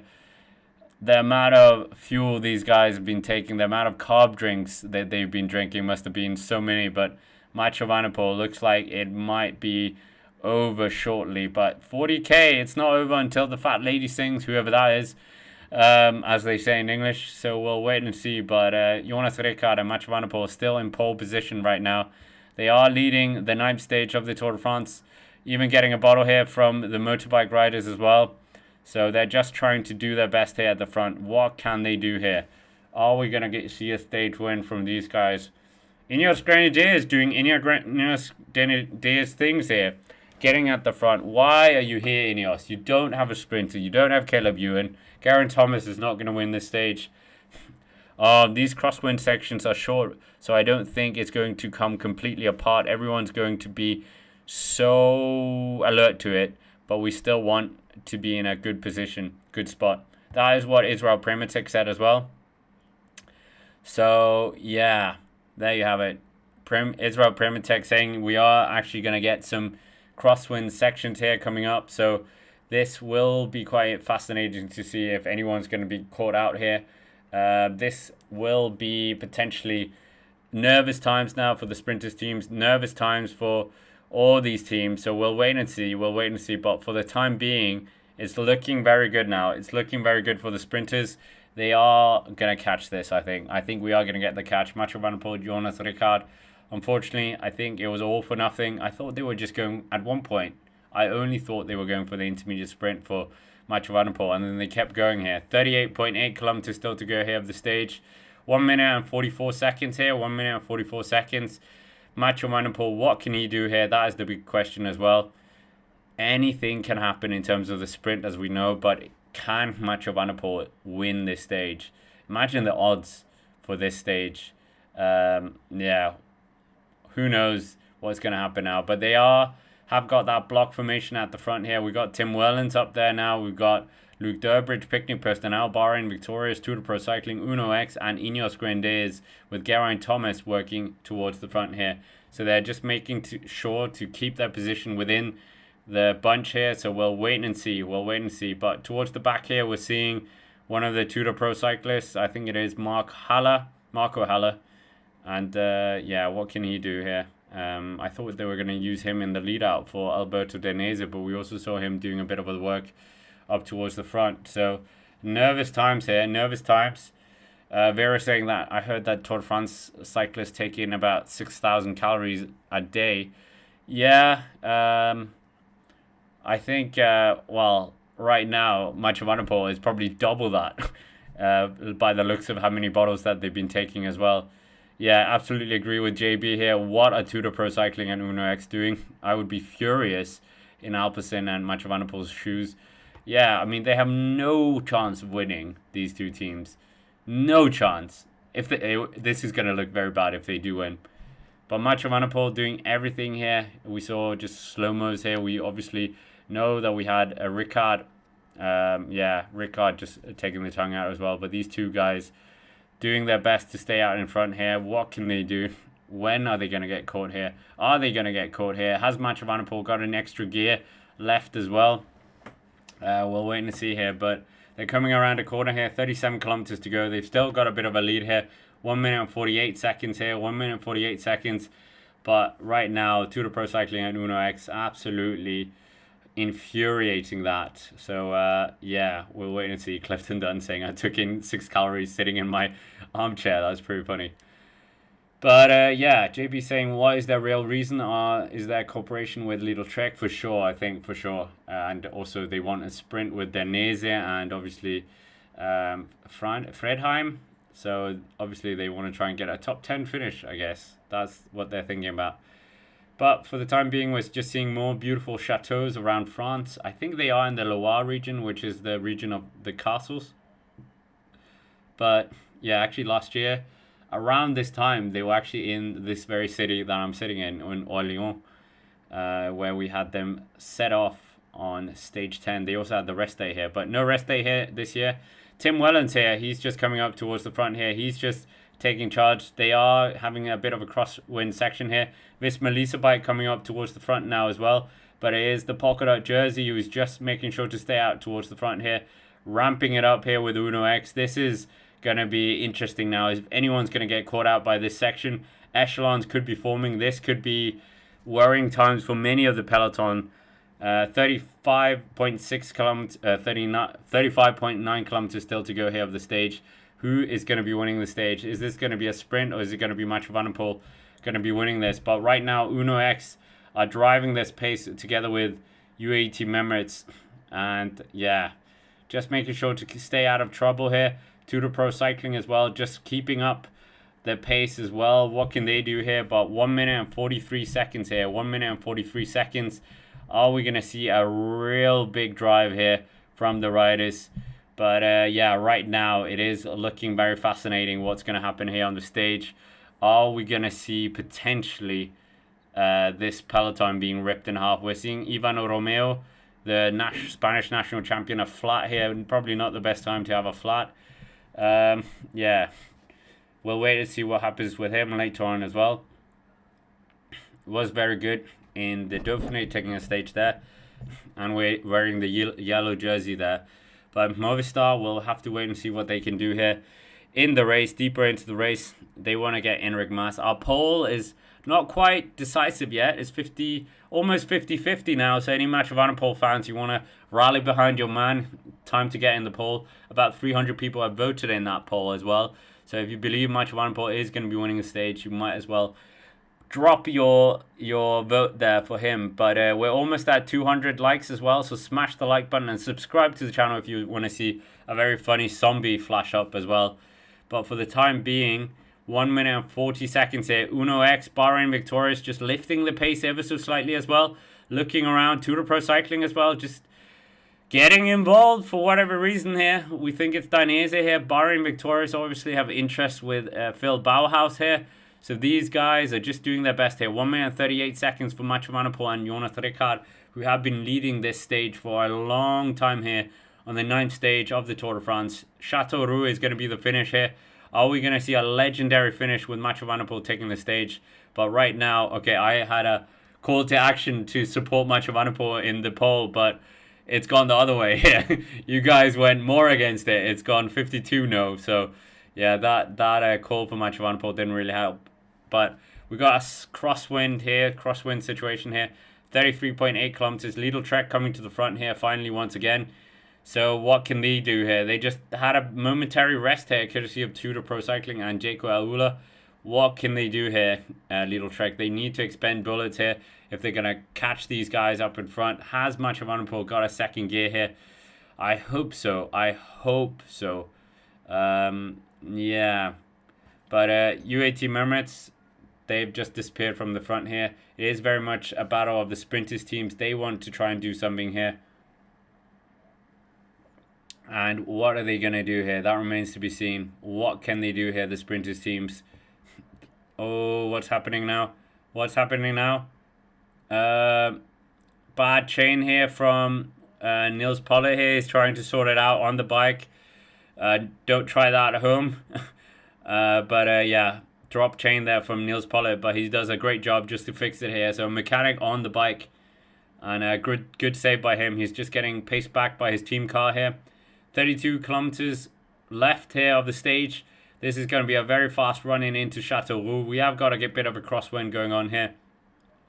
Lotto towards the front here. We've got Red Bull Bora Hansgrohe towards the front. Tudor Pro Cycling towards the front. But Mathieu van der Poel is currently sitting in that yellow jersey once again, virtually anyway, by 2 seconds here. He is going to take it, but right now we're getting Total Energies coming to the front here. But Red Bull Bora Hansgrohe are getting involved in the action here. Red Bull Bora Hansgrohe, what are they doing? Red Bull, what on earth are you doing here? So it is very fascinating to see what is being played out here. But the peloton are looking like it's going to split here. The peloton is splitting once more here. So the peloton is splitting. This is very nervous times for the peloton here. The peloton are absolutely going crosswind crazy here. Splitting in half. The chunks are in half now. So we'll wait and see what's going to happen here. But the peloton are absolutely getting cut in half, dissected a bit here. So nervous times here, but 1 minute and 23 seconds, 30.8 kilometers still to go here. If it was a bit more of a rough parcours into the finish, then there would have been something happening. But it is Red Bull Bora Hansgrohe and Uno X with Jonathan Milan coming to the front here. Jonathan Milan is a bit nervous about the splits as well, so he's just trying to force the split. Julian Philippe up there as well. It is a very, very good chain gang formation here at the front. They're working very well here. Tim Merlier up there as well. We got Anthony Turgis, Wout van Aert just joining the rotations with Remco Evenepoel. Lotto as well up here. Matteo Trentin just up here as well. So we'll wait and see here. Wait and see. But 30 kilometers almost to go here. 1 minute 18 seconds here. Mathieu Van Der Poel, it looks like his win is not going to happen here. But the split has about 30 seconds here, they're saying. But obviously take that with a pinch of salt here. Who is in that second split? That's the big question. Have we got any sprinters? Have we got any GC riders? But yeah, right now, it looks like you guys don't think we are going to get a Mathieu Van Der Poel victory here, unfortunately. Mathieu Van Der Poel doesn't look like this is going to be his victory right now. So we'll wait and see. But for the time being, it is looking very interesting right now towards the finish. Is it going to be a stage victory for the sprinters here? It's looking very, very good for them. They're battling very hard here, trying to see if they can win this. Soler, what have we? Yeah, he's coming up towards the front here with U18 members. Remco Evenepoel towards the front.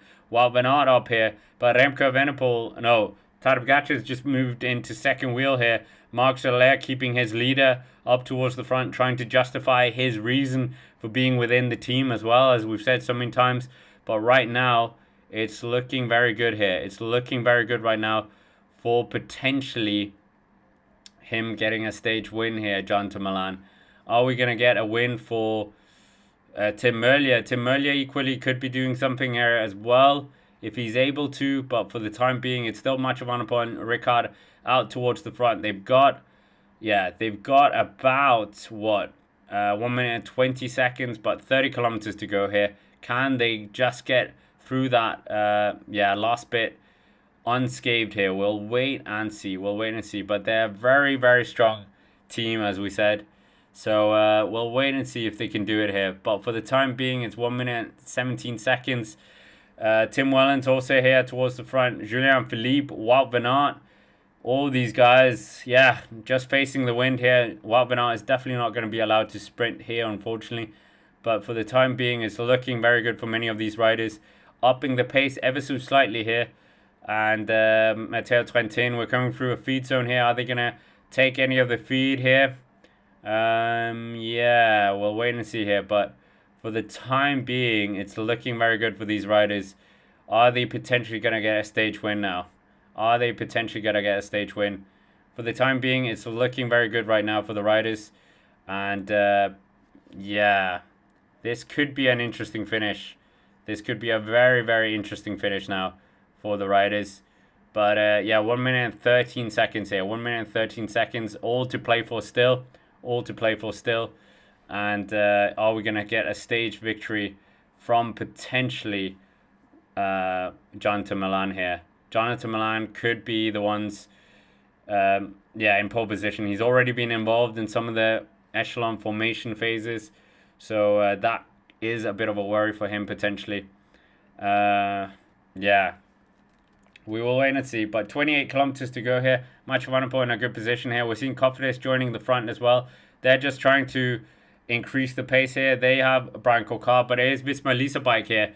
Visma Lease Bike are just getting to the front here. Wout van Aert riding second wheel here. Victor Campenaerts, it is their Belgians at the front. Visma Lease Bike, they don't want to get caught out by anything here. Is there someone in that second peloton that they probably think that they could put into some problems here?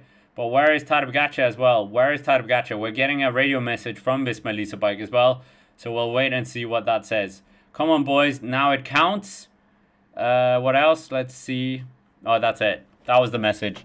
So they're thinking about something. Obviously, we've been talking a lot about their team tactics over the last few days. And I think this is going to be another one where we see a bit of, interesting tactics by them. But obviously, it's good to be up there towards the front in these kind of worrying situations. They brought in riders like Campenaerts and Wout van Aert for exactly this type of riding. So I think they're doing a very good job here. They're doing a very good job. So we'll wait and see here. But Wout van Aert's team or arch rival and Mathieu van der Poel is the one out in front here. He's got 56 seconds together with Jonas Ricard here. Very good job here for them to just stay out in front still. They're doing a very good job, and great to have 700 people in the chat. Let us know where you're watching from as well. Do you think we are going to get a victory here with Mathieu van der Poel? Mathieu van der Poel doing a very good job here to keep the pace on, keep the pressure up. 55 seconds still. Oh, come on, Mathieu. We want to see this victory. This would be an absolutely epic one. How much has he got left in the tank? Has he got that extra gear? Could he potentially just throw one up here? But there is no terrain really to help him, assist him in this. There isn't any cobbles, there isn't any hills. So it is really just him against everyone else. And right now, 50 seconds here. 50 seconds left here. We'll wait and see. 49 seconds. So it is just dripping down. Remember, he had about 5 minutes at one point, more than 5 minutes. The wind here, they're saying it's about, well, it's a tailwind here of 25 kilometers an hour. Maybe that helps them a bit here. But there is rotations happening at the front here. Visma Lease Bike riding very hard here. There will be a bit of a crosswind section coming in to the last few kilometers as well. But right now they are just putting on the pressure here. Visma Lease Bike trying to force another split here. Jonas Vingegaard even getting involved in the rotation here in the crosswinds. What can they do here? Just really ramping it up, looking around here. They want to try and catch out the UAE Team Emirates team here, catch out Tadej Pogačar, but we know Tadej Pogačar is very good at the crosswinds. We've seen that at the UAE Tour many years. So, yeah, we'll see what they can do here, but they are doing something here. Chapeau to Visma Lease Bike for not giving up here, but yeah, we'll wait and see if it's all for nothing here. Jonas Vingegaard, can they potentially catch out some of the other riders that are ahead of Jonas Vingegaard? So we'll wait and see, but Visma Lease Bike, this tactic, do you agree with it? That's probably our next poll as well. But let's hope, yeah. There's a bit of a split happening now. So anything can happen now to the riders in this bunch. So we'll wait and see here. We'll wait and see. This is looking more and more interesting now. More and more interesting. Is Visma doing a good tactic? Yes or no? Actually, I would say this is a good tactic, because they're pressurizing the other riders, they're pressurizing the other GC teams. So this is an absolutely great one, to say the least. So I think they're doing a good tactic. Obviously, it's going to cost a lot of bullets, but they could potentially put some of the other teams in a lot of problems as well. So they're rolling the dice here. They're rolling the die. We'll wait and see if they can do something here, but it's absolutely strung out now, the field. Absolutely strung out here. Many riders struggling here to hang on, and if you get dropped from an echelon, it will absolutely go backwards here. So we'll wait and see here, but splits are happening in the peloton here. There is a bit of split here. Who's involved in that split as well? There's 30 seconds now for Mathieu van der Poel and Jonas Ricard. 24.7 kilometers still to go here of the stage. Who is going to be winning this stage? That is the big question. Mathieu van der Poel still has an advantage of 31 seconds here, but 24.6 kilometers is still a long way to go here. They're not inside the last 5 kilometers. They're not inside the last 10 kilometers. But yeah, this is crosswind central right now. And with a nervous peloton, we know things can happen. Splits can happen, but also crashes. So it's going to be very nervous times here. Jonas Vingegaard is riding towards the front here. Now Jonas Vingegaard is on the front. At least Tadej Pogačar is shielded by Tim Wellens here. But now AG2R coming towards the front as well. Annoyingly, AG2R coming towards the front here. I think they're trying to slow up the speed.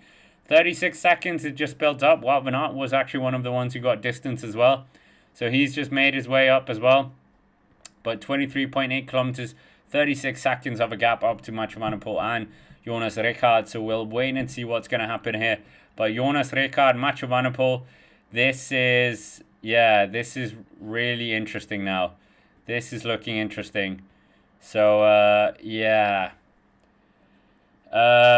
We will wait and see what's going to happen here. But the stage is coming very close. We're almost at 1,500 kilometers as well into this Tour de France. 3,338.8 kilometers. I wonder if that includes the procession as well. at the start of every day. But right now we got, well, it's coming up now. Mathieu van der Poel fans, you can be a bit relieved now. This pressure that's been coming on by the peloton, it's starting to slack out a bit here. It's 40 seconds now, about 40 seconds. Mathieu van der Poel looking behind. They can just about make out the peloton if they look behind, but it looks like the pace from the peloton has just reduced ever so slightly here. So the pace has reduced ever so slightly here. 40 seconds now, 40 seconds, 23 kilometers still to go here of the stage. We are just going to see if anything can happen here with the, well, we get Bert van Leerbergen, the right-hand man of Tim Merlier here. He's on bottle duties here, the lead-out man. 22.7 kilometers here, 38 seconds here, so it's still around that 35, 40 second mark here. Navaya's on bottle duties as well. Smash the like button as well if you haven't already. We're over 700 people in the chat. We're 2 away from 200. And subscribe to the channel if you haven't already. Plenty of you have already subscribed today, so thank you very much for doing so. So 22.3 kilometers, still 40 seconds here. So I mean, it's not over. It's not over by any means, but Mathieu van der Poel has been out there a very, very long time. How many carbs has he got left here? How many carbs? We'll wait and see. And Rhonda saying we need 301 likes until we get to 500. If we can achieve that, that would be very impressive. But Wout van Aert here, 40 seconds. He's at the back here, at the back end of the peloton. And of course, he's got his arch rival at the front here of Mathieu van der Poel. So we'll wait and see here. We'll wait and see. But right now, it's Tim Wellens here, just keeping up the pressure here at the front here. So are we going to see a stage win from any of these riders in the sprinters teams? Is it going to be a Mathieu van der Poel victory here? I'd love to see a Mathieu van der Poel victory, but it seems like the pace at the front of the peloton has just ever so slightly gone down here. EF Education Easy Post also not really doing too much here at the front. So just taking a bit of that pace out of the chase here. So that's good to see for anyone who hopes for the miracle. It is a miracle at this point if it does happen. 21.3 kilometers. U80 members just coming to the front. Looks like the pace is a bit easier here. Bottle given here to Tim Wellens by Marc Soler. Yeah, this is just, very, very easy part here of the stage, but 21 kilometers still to go here of the stage. 21 kilometers still to go. Are we going to see a whirlwind of a stage here towards the finish? That is the big question here. Yeah, many of the teams trying to get involved as well. Are we going to see a sprint finish here? That is the big question as well. John to Milan trying to move up here. Little Trek not happy about this extending here. And yeah, this is Marc Soler at the front here. Can they make out the two riders out towards the front? We're seeing from the helicopter shot here. Yeah, Ricard here. They got about 700 meter advantage now, so they can actually see Ricard and Mathieu van der Poel if they just squint their eyes a bit. So, yeah, potentially they can just make them out as well now. It's 51 seconds now, so it is ballooning up a bit. Ever so slightly courtesy of U18 members as well. They're just taking a bit careful through this very long, flat section as well. So maybe this can happen. Maybe this can happen. Yeah, are we going to see a stage win here from Mathieu van der Poel and Alpecin? Is he going to do something he's never done in his career and win a second stage in a Tour de France? He's won one in 2021, won this year as well, but he's never taken 2 Grand Tour stage wins in 1 Grand Tour, so this would be new for him. Welcome Timothy as well, a new subscriber. Many of you have subscribed today as well, so thank you for that. But for the time being, it's Ricard absolutely on the last legs here for the Belgian rider, trusted teammate of Mathieu van der Poel. When is Mathieu van der Poel just going to hit out here? Has he got enough in the tank as well? 19.4 kilometers still to go here of the stage. 19.4 kilometers still to go here of the stage. We probably need to update the graphic as well. It's a bit out of date now.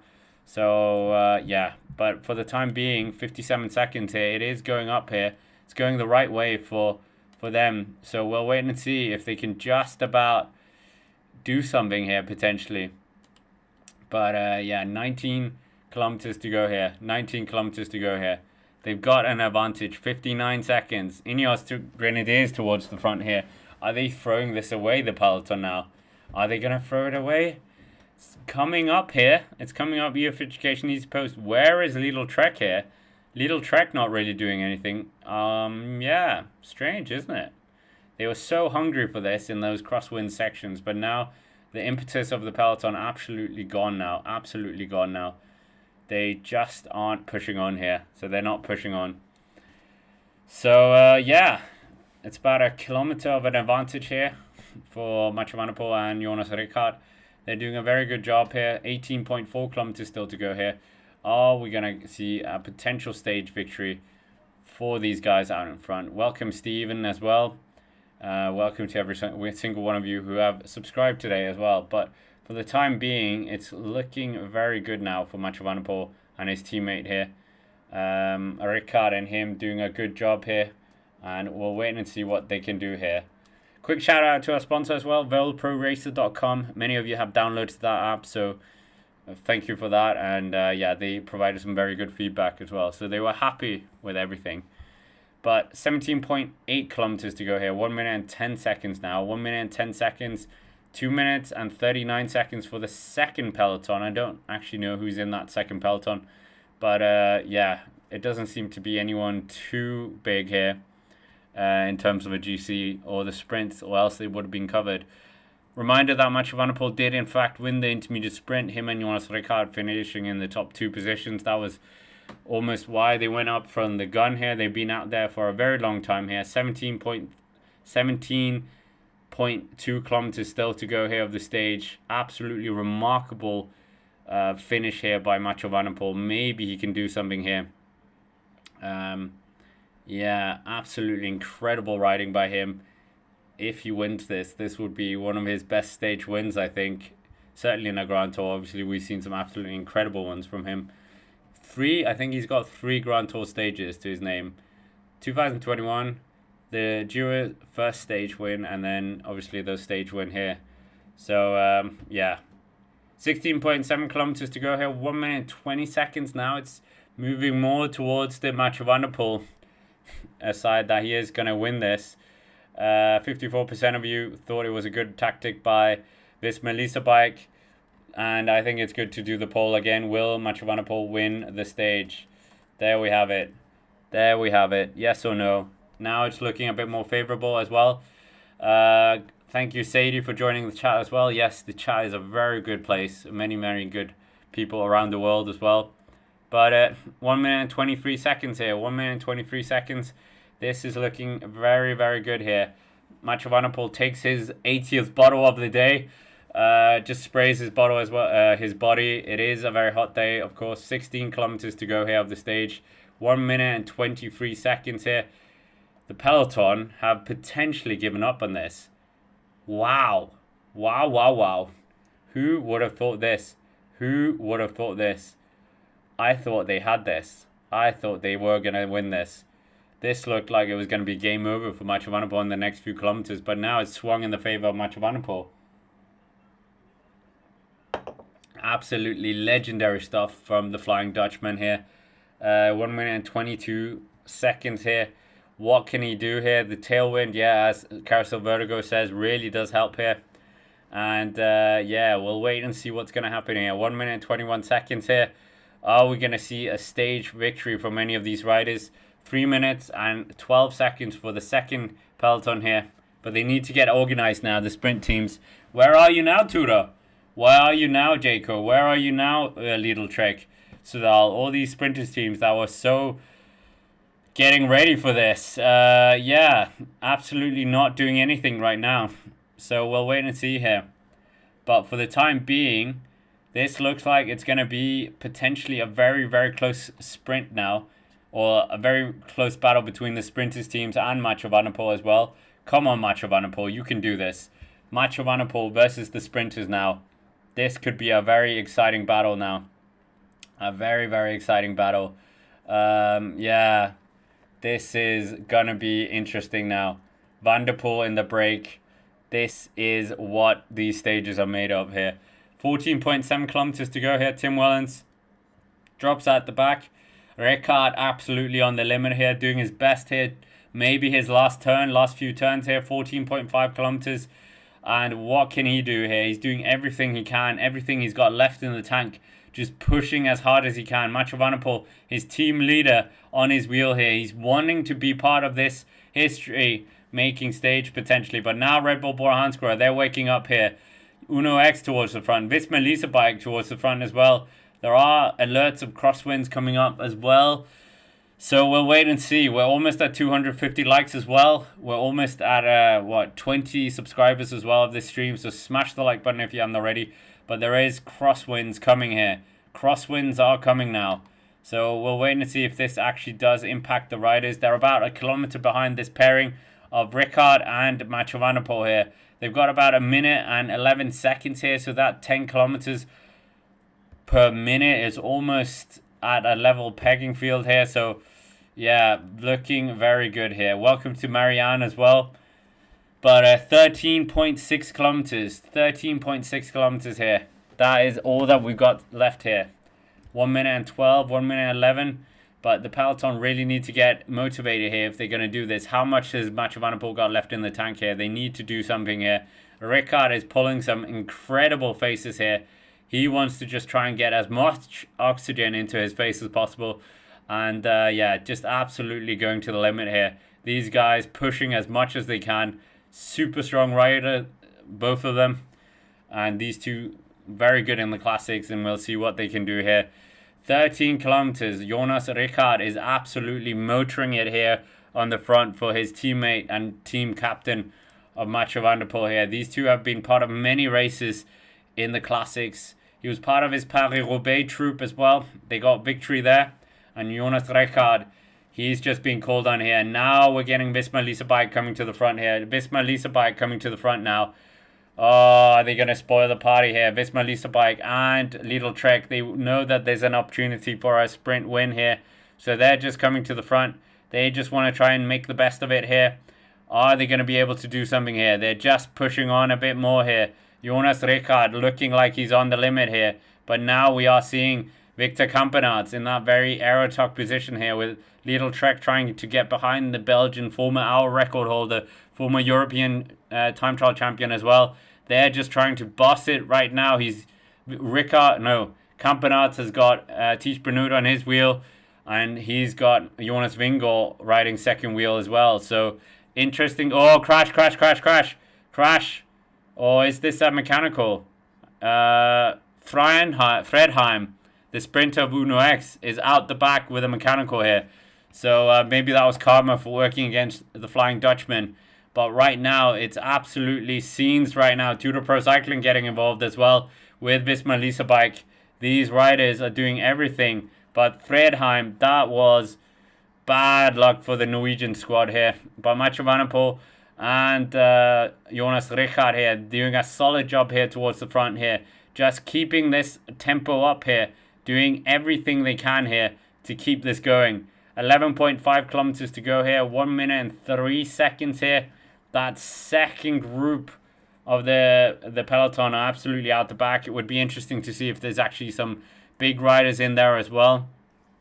But yeah, right now it is Mathieu van der Poel and Ricard at the front here. We'll see what they can do here.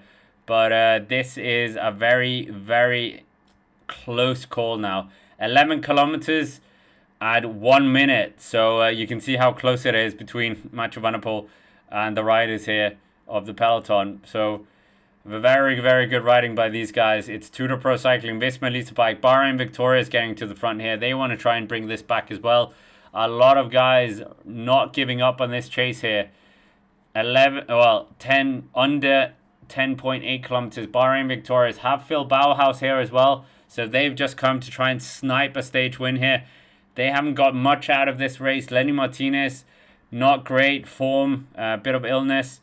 Obviously, we had, many of these riders trying to poach potentially an easy sprint. Or not easy, this is not an easy stage.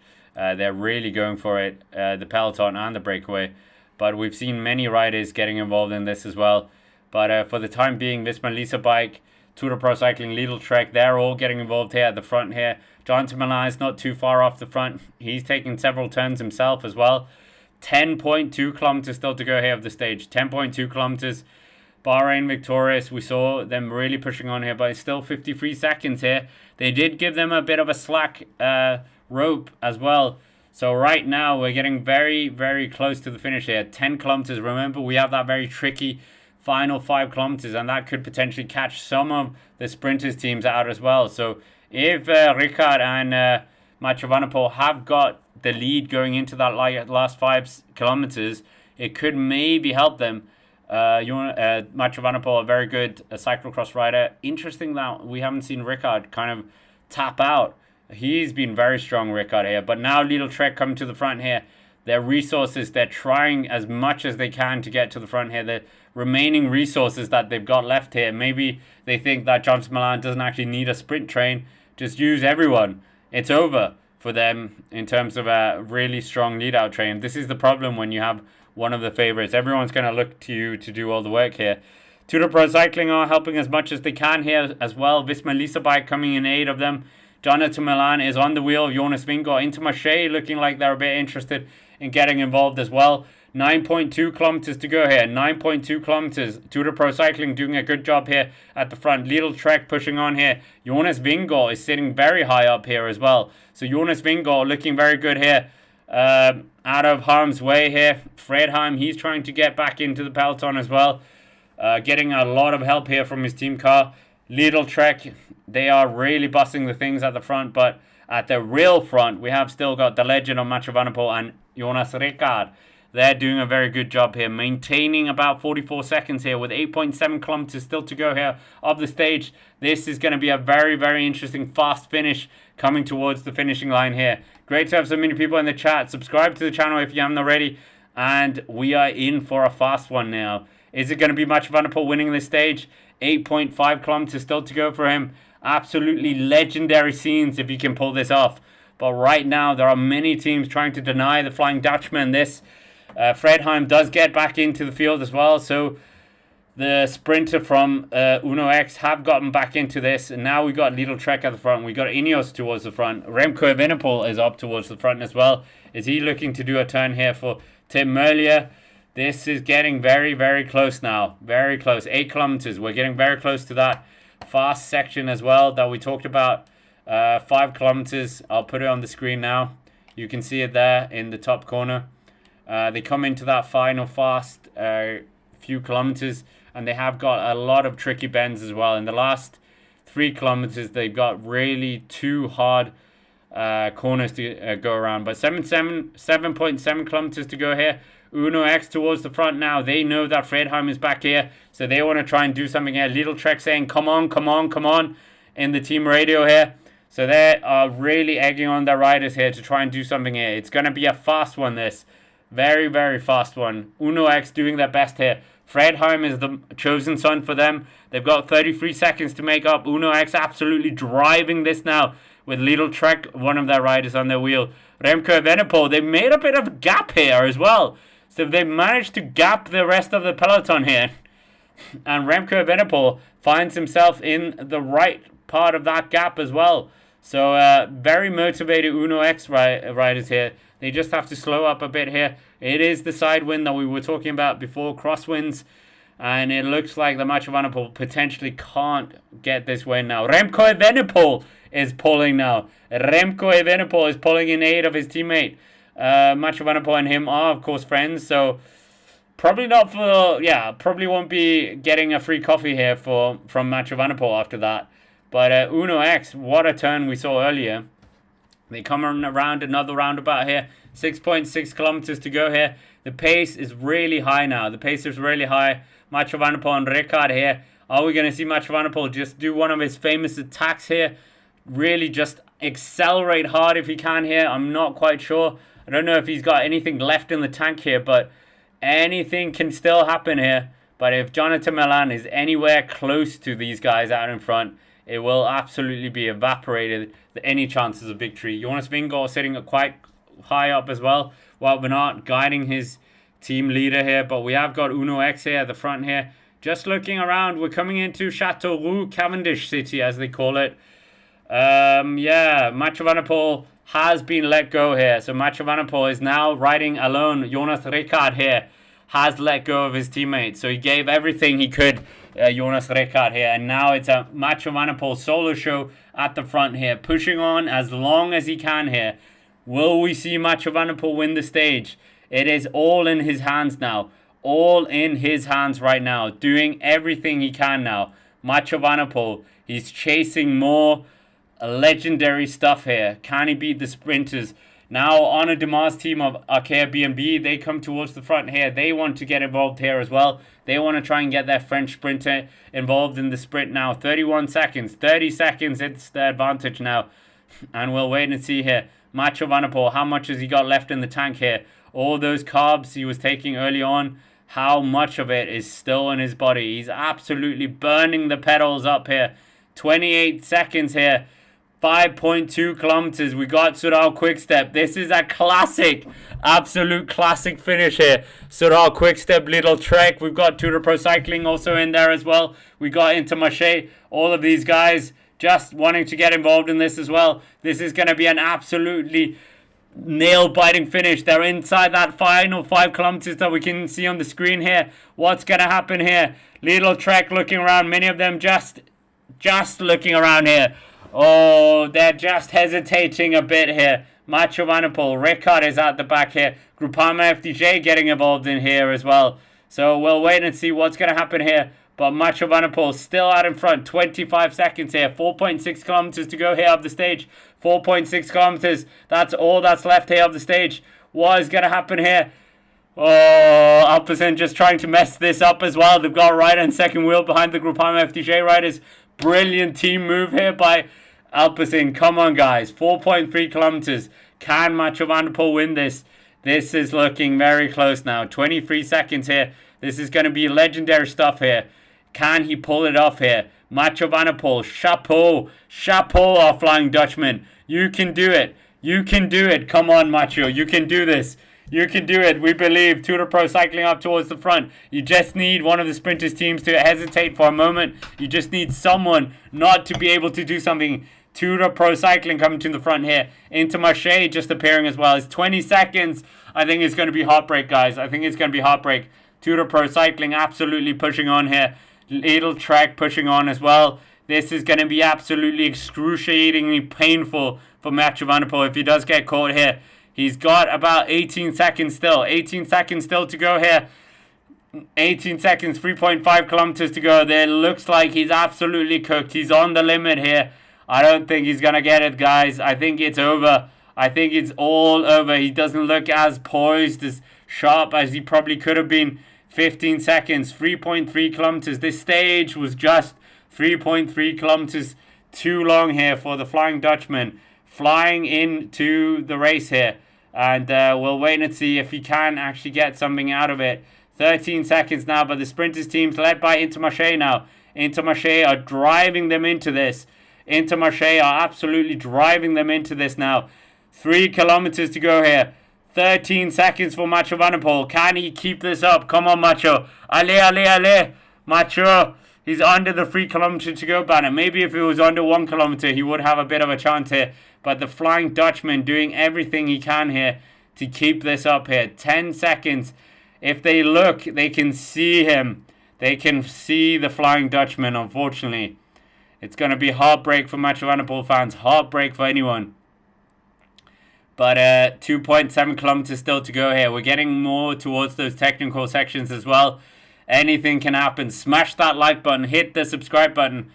And yeah, right now it's a very nervous time for many of these riders now in the sprint. They know this is going to be one for the sprints now. It's not going to be a Mathieu van der Poel day. 7 seconds with 2.4 kilometers to go. Cofidis even working against Mathieu van der Poel here. There are absolutely no efforts left here by Mathieu van der Poel. He's going to get the Super Competitivity Award for sure. But yeah, what a shame here for Mathieu van der Poel. Driving the pace so strong here. Mathieu van der Poel still trying to eke out here. 8 seconds here. So it just increases a bit more here. He's just trying to find any single bit of effort he has left here. Doing everything in his power now. 1.9 kilometers to go here. 1.9 kilometers to go. Mathieu van der Poel doing everything in his power to just keep his nose ahead of this rampaging sprinters team here behind, or sprinters group. 1.7 kilometers to go here. 1.7 kilometers to go. I think Macho's just praying that someone crashes behind, so it takes the impetus out of the chasing group here. But Macho still not giving up here with 1.5 kilometers to go here. Still just powering away here. He needs a Strada Bianchi effort here if he can do it. Has he got Strada Bianchi watts here? It doesn't look like the sprinters teams are too coordinated here. 1.3 kilometers. No one's really committing too much here. 1.6 kilometers still to go here of the stage. Macho Van der Poel, or 1.2 kilometers. Is he going to get inside the last kilometer here? EF Education Easy Post hitting out here. I think he's moments away from getting caught here. 5 seconds they're saying. I think it's less than 5 seconds. I think it's about 2-3 seconds here. EF Education Easy Post attacking with a rider here. And right now, Macho Van der Poel is going to be caught here within the last 800 meters. So, yeah, he has got an EF Education Easy Post rider on his wheel here. So, Macho Van der Poel gets past here for the first time here. Oh, what a shame here. Picnic Personnel, they're sensing an opportunity here. Can they potentially get something out of this? We're seeing the commiserations here by Macho Van der Poel here. But a lot of action here. Jonathan Milan almost getting caught up in a crash here. Tim Merlier and Jonathan Milan in perfect positions here. Are they going to take the win here? Danny van Poppel is leading them out here. The Dutch national champion is going to lead them out. And it's the green jersey versus the European champion jersey. These two mega sprinters. Who's going to get the best of the rest here? It is Merlier versus Jonathan Milan. Oh! Oh! Merlier takes it. Merlier takes it. Absolutely incredible there. Merlier out of nowhere takes it. Merlier, what a win here. The European champion denies 2 wins in a row there for Jonathan Milan. And what an epic finish to Chateauroux stage there. Wowza, that was a good stage. But many riders almost getting caught out there. And yeah, wowza, that was an incredible stage there. We'll do the recap race analysis on the Cycling Day and Extra channel. I forgot to do it yesterday, but we'll do it tomorrow or today for this stage. So many interesting narratives there. But Danny van Poppel doing an emphatic ride there for for Jonathan Milan. So I think Little Trek should buy a drink for Danny van Poppel after that. But Tim Merlier, what a absolutely power effort show by him there. Tim Merlier, such a strong rider, absolutely ripping it up there, and absolutely emphatic win there by the European champion. A few of you are saying there was a bit of a curse there for the European champions jersey, but yeah, right now we're not seeing it. He's absolutely, well, maybe he had a bit of a curse on some of the stages, the first stage for sure, and yeah, was caught out a bit yesterday as well. So it did strike him there. But yeah, I think it was Arnaud Delis who came through for third. So absolutely intensely beautiful result there by Merlier. We'll do the sprint analysis today, so we'll look at that. But yeah, that was absolutely incredible work there by many of the teams. Arnaud Delis, what a sprint by him as well, coming from far way back together with Tim Merlier, getting an absolute great ride there into the finish. Tried to come around Merlier, didn't do it. And yeah, good ride there. Good ride by, I think it was him. But Macho Van der Poel crossing the line as well. We'll see where he comes in. But Jonathan Milan versus Merlier. This rivalry is very, very strong, as we know. But yeah, Macho Van der Poel almost cheating the sprinters out of a win there. That was epic stuff there. Let's get our top 10 and see if we have got it on the board here. Great to have so many people joining us as well for the stream today. Subscribe if you haven't already. Of course, we got plenty of videos still to come here. We got rest day videos as well, not just streaming. And we should get Jens Vogt as well appearing on the channel. But wowza, that was incredible, wasn't it? Wowza. Macho Van der Poel so close to the victory there. What could have been? But let's get the top 10 as well. The green jersey, maybe, if we can get that. Many results to dissect here. Many things to talk about in the recap race analysis. But unfortunately, it's going to have to be a solo one today. Because everyone's everywhere, apart from me. We've got Patrick Patrick Blake, he's somewhere in France. We've got, who else? Ewan somewhere in Slovenia or Spain or Italy. And Jens Vogt is, of course, busy with the ASO. So we'll see if we can get anyone for the next few stages. But yeah, here we go. Top 10 of stage 9 of the Tour de France. Tim Merlier, first place, second win for him, the European champion. Third stage for them as well. A very good stage win for Soudal Quickstep. They absolutely did an emphatic finish there. And great win from them. Jonathan Milan, second place. Commiserations to him, but he does take green jersey points, as we know, so he'll be happy with that. And Arnaud Delis getting third place. That's a really positive result for him. And then, unfortunately, Pavel Bittner. And I say unfortunately because I thought they were going to be sprinting with Tobias Lund and Andresen. So, bit of a shame that we are not seeing friend of the channel up there, not their elected son. And then we've got Paul Pethoud. I'll work on that pronunciation for tomorrow. He's not going to be there tomorrow, so why? Biniam Girmay in 6th place. Commiserations to him. We'll dissect what went wrong for them in the sprint analysis. And Phil Bauhaus here, 7th place. Probably would have wanted more, equally with Jordi Meus, but of course he's not been feeling too good. Fredheim as well, good recovery by him. He had that bit of a mechanical towards the end. So, yeah, good. Yeah, Caden Groves, 10th place there. So, Macho Vanderpool, we'll wait and see what happens here. But Macho Vanderpool, is he going for the most aggressive rider of this year's Tour de France, the Super Combativity Award? He's never been on the podium, I think, in Champs-Élysées setting. So, that would be very interesting if he can do that as well. We'll get the green jersey as well. Thank you, Stephen, as well, for joining in from Taiwan. And it is looking very good now for that green jersey for Jonathan Milan. He has a very good stranglehold on that. But we'll just wait and see if we can get the green jersey points as well. We got the GC, not really anything happening there. I'd be interesting to see if anyone actually lost any time in that second one. We'll wait and see. But beast of a finish, and heartbreaking for Mathieu Van Der Poel. What could have been for him. And absolutely exquisite work there by the sprint teams. It looked like they might have given up on the stage, but there's not that many opportunities for these sprinters in this year's race. We're still waiting for that finish. Other riders maybe we didn't talk about as well. Alexis Reynard in 11th place. Pascal Ackermann in 12th place. Anna de Mar in 13th place. Turgis in 14th. Dylan Groenewegen in 15th. Albert Danese in 16th place. So not the results they would have wanted. So commiserations to those teams.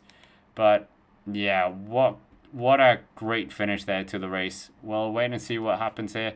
But the Cavendish City definitely would be fascinating, to say the least here. But many things to unpick in that sprint analysis later on the Cycling Day and Extra channel. We have got a preview as well coming up, so check that out as well. But tomorrow is 14 Juillet, the 14th of July. We can have a bit of a look at the stage as well. Obviously, it's coming out on the Cycling Day and Extra channel, but we can have a bit of a look at what the stage looks like for the riders. It is while we wait for the green jersey. But it is going to be a very heavy stage for the riders. They are going to be a bit worried about this, many of the GC teams. It's one of those stages where you can't win the GC, but you can definitely fall out of the top 10, I think. So we'll wait and see if anyone is going to get involved in the breakaway potentially. I mean, it looks like an opportunity for the breakaway to sweep up for sure many of those categorized climbs. You can see them there. How many categorized climbs? 1, 2, 3, 4, 5, 6, 7, 8, and 7 of those are Cat 2 climbs. So this stage is going to be absolutely brutal. So I hope you all join us for that as well, or join me for that as well, because it's always more fun when you guys are here. So we're just waiting for that green jersey confirmation as well. Then I'll go over and do the sprint analysis, and I hope you all join me for that as well. But that that race was interesting, wasn't it? Points classification, I think we've got it here. So let's see this as well. Confirmation of the top 10. Let me just get the screenshot for us. Or have we got it on the screen? I think we've got it on the screen. But yeah, what could have happened for our man of Mathieu van der Poel? Just not meant to be. But right now, Jonathan Milan leads that green jersey classification by a sizable advantage here. 227 points. Tadej Pogačar still in second place, 156 points. He needs to get that margin as big as possible because, I mean, Tadej Pogačar could almost drag a few more back tomorrow. Points. Biniam Girmay, 151 points. Dumoulin, 150 points. Mathieu van der Poel, 128 points there. So you can see it is looking very worrying here for the riders that are trying to get this. So we'll wait and see. But anyway, with that, I think that's a good place to finish. Thank you to everyone who's hit the subscribe button, who liked the stream as well. We're on 304. So yeah, if you haven't already, make sure to smash the like button on the way out. And big shout out as well to veloproracer.com. So a lot of things to look out for here. And then absolutely emphatic racing. Emphatic race there by Mathieu van der Poel. So we'll wait and see what happens later. But for the time being, that was it for the stream. Thank you. Good night, good evening, good afternoon, wherever you are in the world. And I will see you tomorrow on 14 juillet of all days.